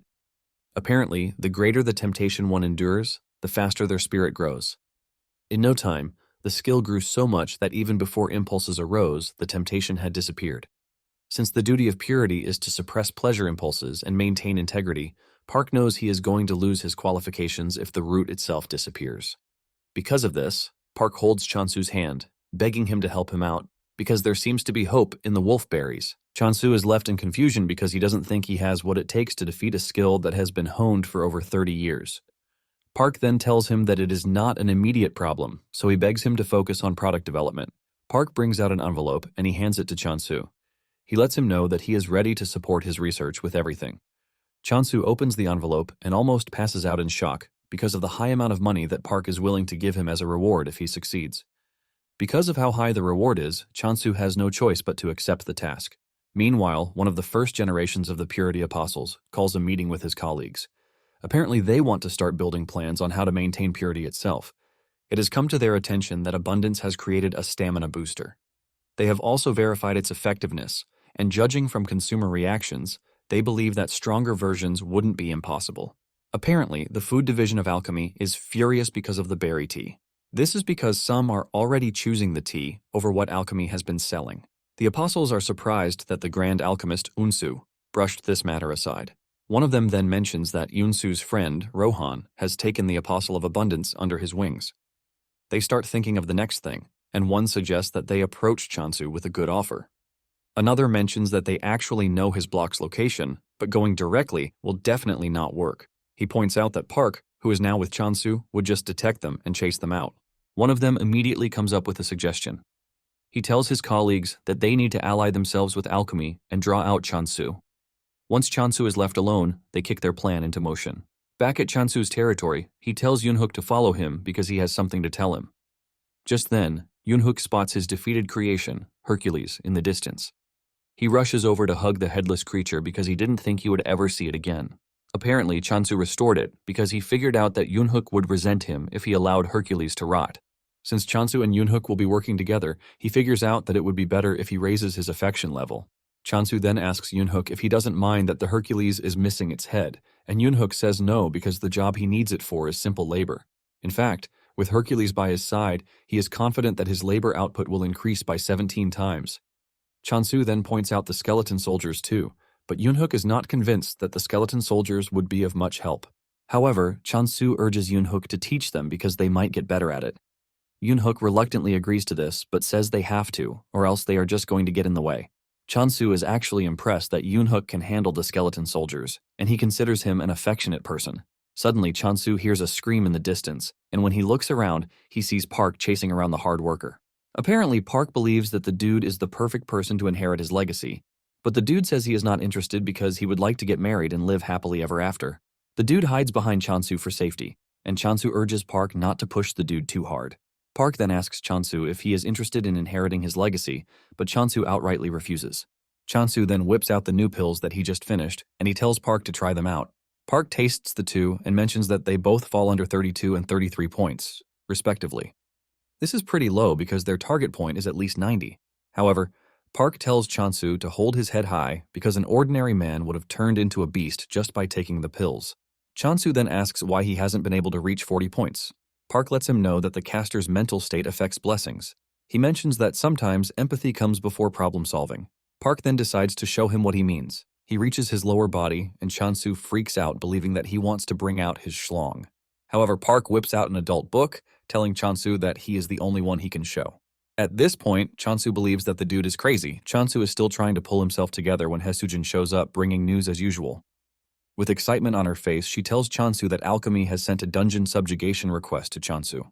Chansu hears this and immediately pictures a dragon in his head, causing him to freak out because he doesn't know why they would request this from a farmer. Chansu wonders why they sent this request to him, since all he has is a rusty sickle, and the only skill he has is decapitation, which barely counts as one in the first place. Chansu is forced to ask Haesujin if he doesn't look like a farmer because everything just doesn't seem right to him. Haesujin then tells Chansu that they might have called it a subjugation, but in truth it is a gathering request to obtain monster byproducts. It then dawns on Chansu that they might want a situation where what they want doesn't spoil. Basically, whatever Chansu cuts doesn't spoil, and Chansu asks Haesujin if the target is a plant-type monster, but Haesujin reveals that it is a high-grade water spirit. Apparently, high-grade spirits need to be taken down in one blow if one wants a chance to cut off their lifeline. Basically, this is why the request is for someone with powerful firepower, like a swordmaster. Chansu cannot believe that the request was sent to him, since it would have been suitable for Rohan. Since Chansu is reluctant to leave the territory, he thinks of refusing the request. Chansu then tells Haesujin that he is not interested, shocking her. She asks him if he is sure that he wants to reject the offer because the reward that comes with it is quite enormous. Haesujin lets him know that he will be provided with a weapon, and after this, he gets the chance to tame a water spirit.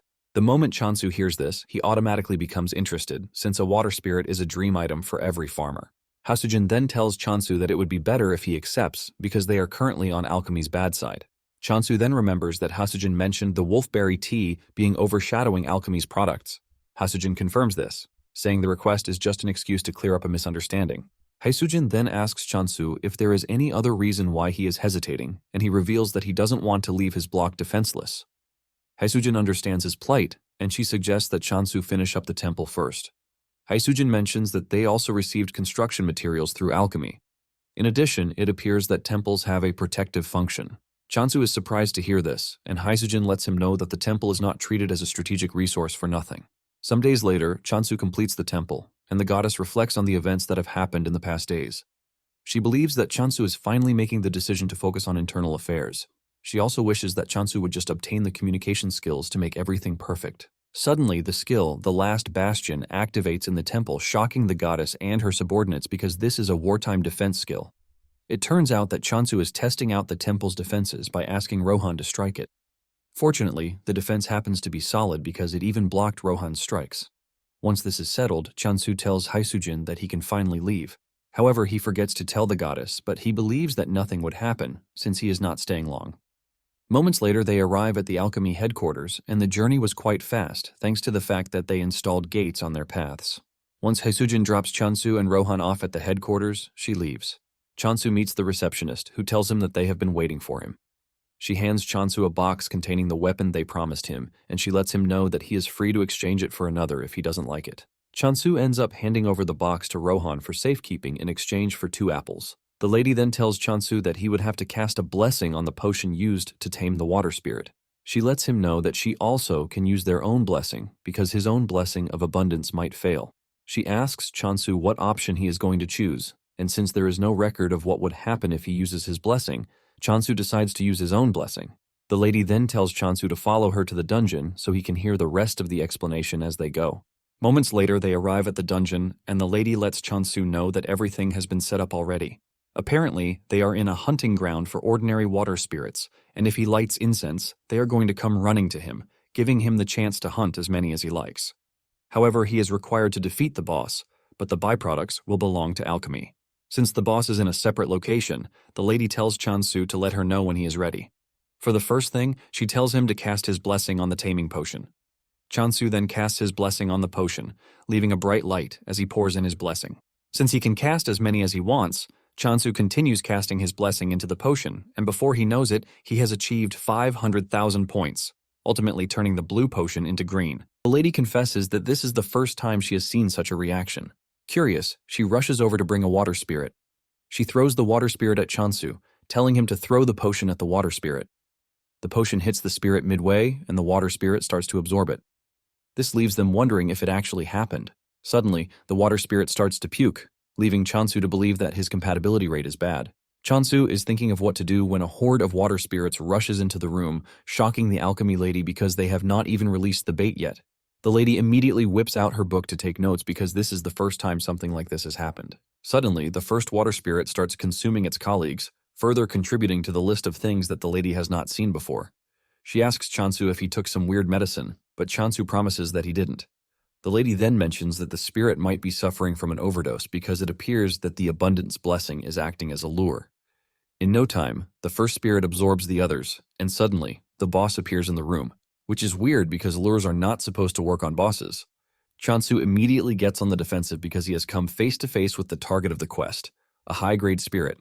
He is still trying to figure out what to do when the other spirit starts absorbing the boss spirit, causing it to get even bigger.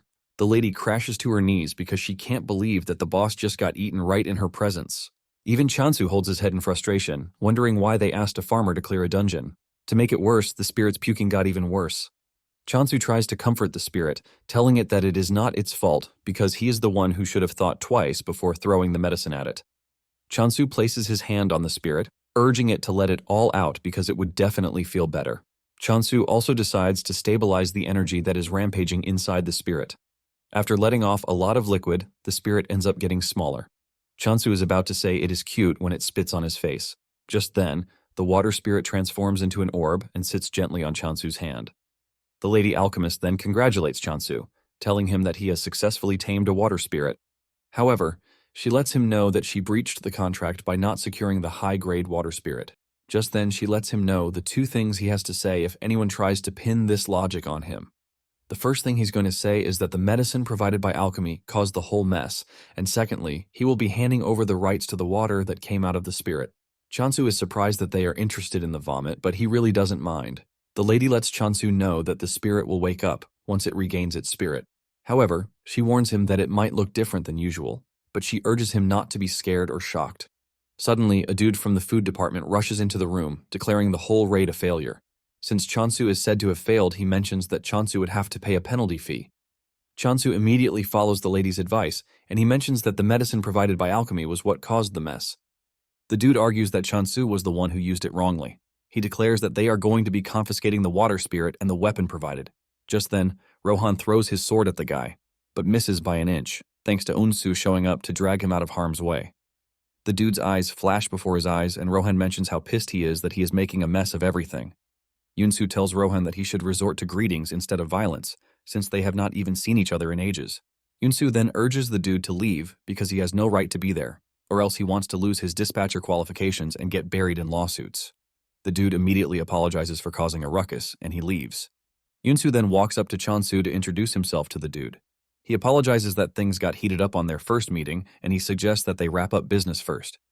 Yunsu tells Chansu that the raid might have failed, but thanks to that, they have a chance at the potent spirit water. He is pretty sure that alchemy is going to go crazy when they learn about a water that lures a boss. Since Chansu is not going to need it, he suggests that Chansu sell it to them. Chansu cannot believe that they are willing to pay money for puke.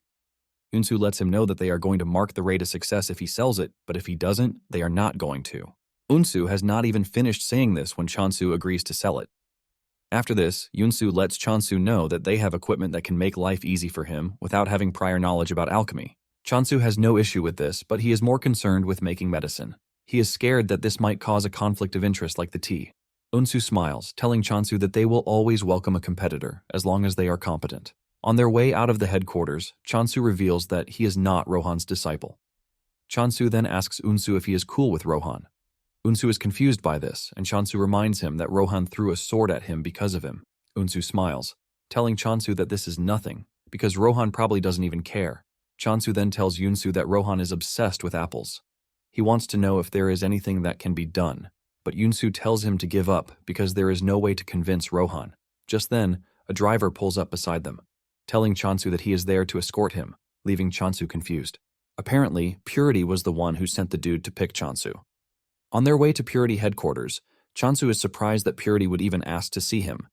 He assumes that Purity is curious about Park, who is staying with him.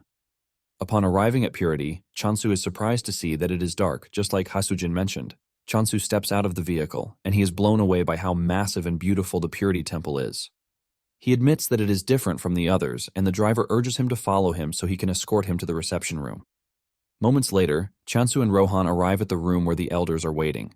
The elders apologize to Chansu for calling him out of the blue. They assume that he is tired from his journey, and they offer him tea. One of them then asks Chansu about Park. Chansu then decides that he is going to tell the truth to avoid giving false hopes. Chansu mentions that there have been no improvements whatsoever. Another elder asks him about the development of the medicine, and Chansu reveals that it is slow, but there is a bit of progress. They ask him if there is the possibility for progress, and Chansu assures them that he is going to try his best. Suddenly, the elder with glasses on tells Chansu to stop the production of the cure, shocking Chansu. In fact, they want him to drag out the completion process for the medicine. Chansu reveals his confusion because he believes that Park is important to them. One of them then tells Chansu that it would be better if he joined them, since making the medicine is difficult. They let Chansu know that they are going to give him double of whatever Park promised him. This is when it dawns on Chansu that he might have gotten himself involved in a troublesome issue because they appear to be wary of Park because of his influence. Chansu then tells the elders that he is just going to ignore what he just heard. Deep down, Chansu cannot believe that they expect him to trust people who would betray their own comrades. Chansu then stands up to leave, telling the elders that he hopes they all reach an amicable agreement. One of them screams at Chansu, telling him that purity is not the way it's supposed to be. He talks about the vulgar things that the apostles are doing, but Chansu reminds them that whatever is happening is also the will of their God. Just then, one of them tells Chansu that they are going to cancel the tea certification that they gave to him. Chansu is shocked when he hears this because they pushed him into a corner. Chansu starts thinking of talking to them, but he lets them know that going back on their words would basically make purity lose its credibility. Rohan then tells Chansu that it is time for them to leave. The elder in glasses screams at Chansu, telling him that he is going to regret his decision, but Chansu tells them to do whatever they like. After Chansu is gone, the elder in glasses apologizes to his comrades, saying his acting must have been lacking.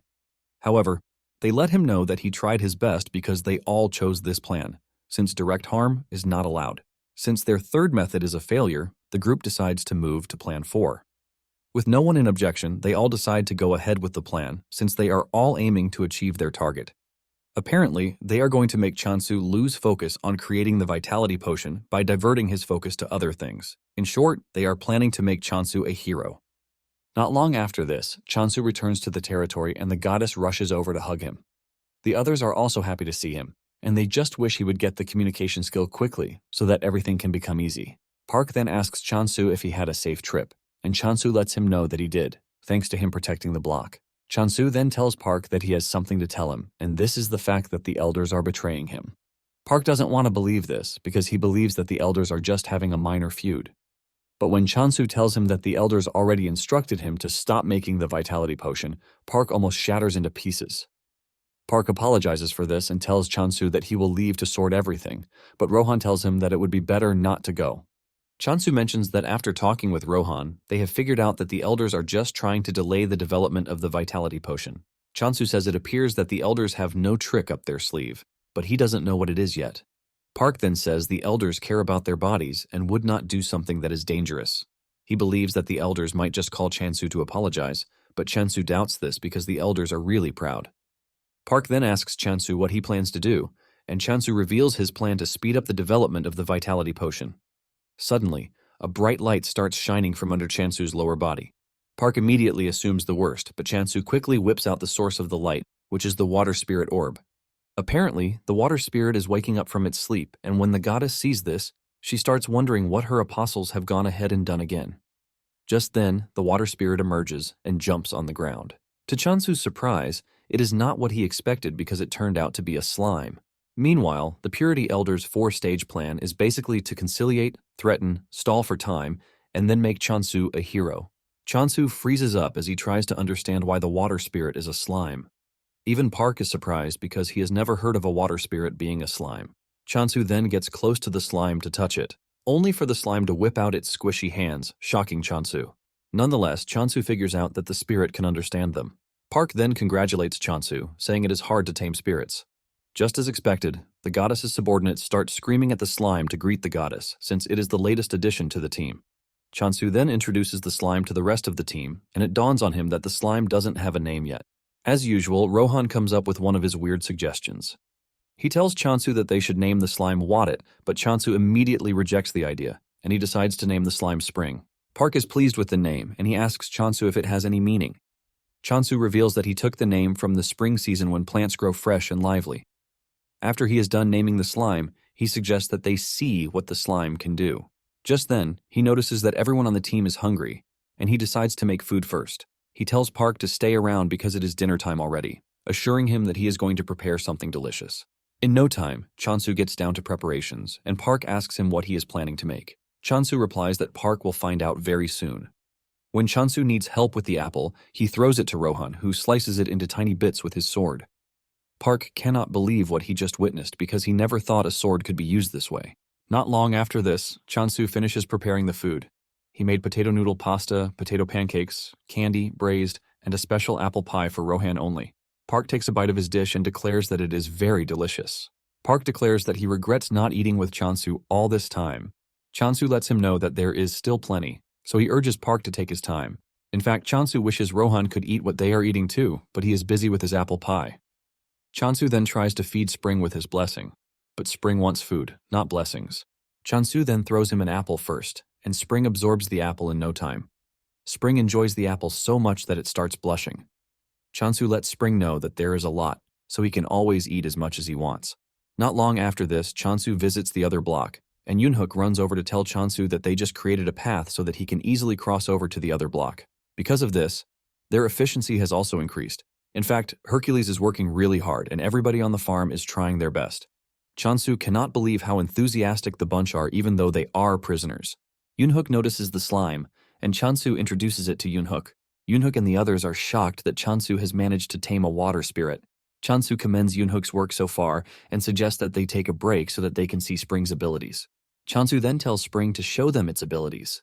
Spring then uses its power to create the nearby lake, shooting up a large quantity of water. Chansu is impressed by this, but the water ends up splashing in Night Sky's direction. Pissed off by this, Night Sky leaps towards Spring, but Chansu grabs it to pet it. He lets Spring know that Night Sky is gentle, but at the same time, it might be scary when angry. Chansu manages to defuse the situation, and he tells the workers to return to work. After everything has settled down, Chansu continues playing with Spring, and he tells it to make some drinking water. Spring excitedly does this, and they are still having fun when Chansu notices that the system window is glitching. The occupancy rights are glitching, leaving him confused, and suddenly, Night Sky leaps onto his body. Before Chansu knows it, Night Sky bites him, ultimately stripping him of the rights to certain territories. Chansu grabs Night Sky when he sees this, as he tries to understand why it did what it did. He remembers making life easy and convenient for the cat by providing everything it wants, only for it to repay him with something like this. While Chansu is busy crying about the rights that he lost, he notices that the cat is smiling. Instead of overreacting, Chansu decides to calm down because he knows Night Sky is a smart creature, and there must have been a reason why it did what it did. He notices that he lost occupancy rights, but at the same time, the system window has returned to normal. Just then, Park shows up, and Chansu asks him where Rohan is. Park reveals that Rohan is currently training, and he asks Chansu if something is wrong because he looks absolutely dejected. Chansu then tells him what happened, and Park screams out, asking if he just encountered an occupancy parasite. Chansu is confused by this, and he asks Park what he means by this.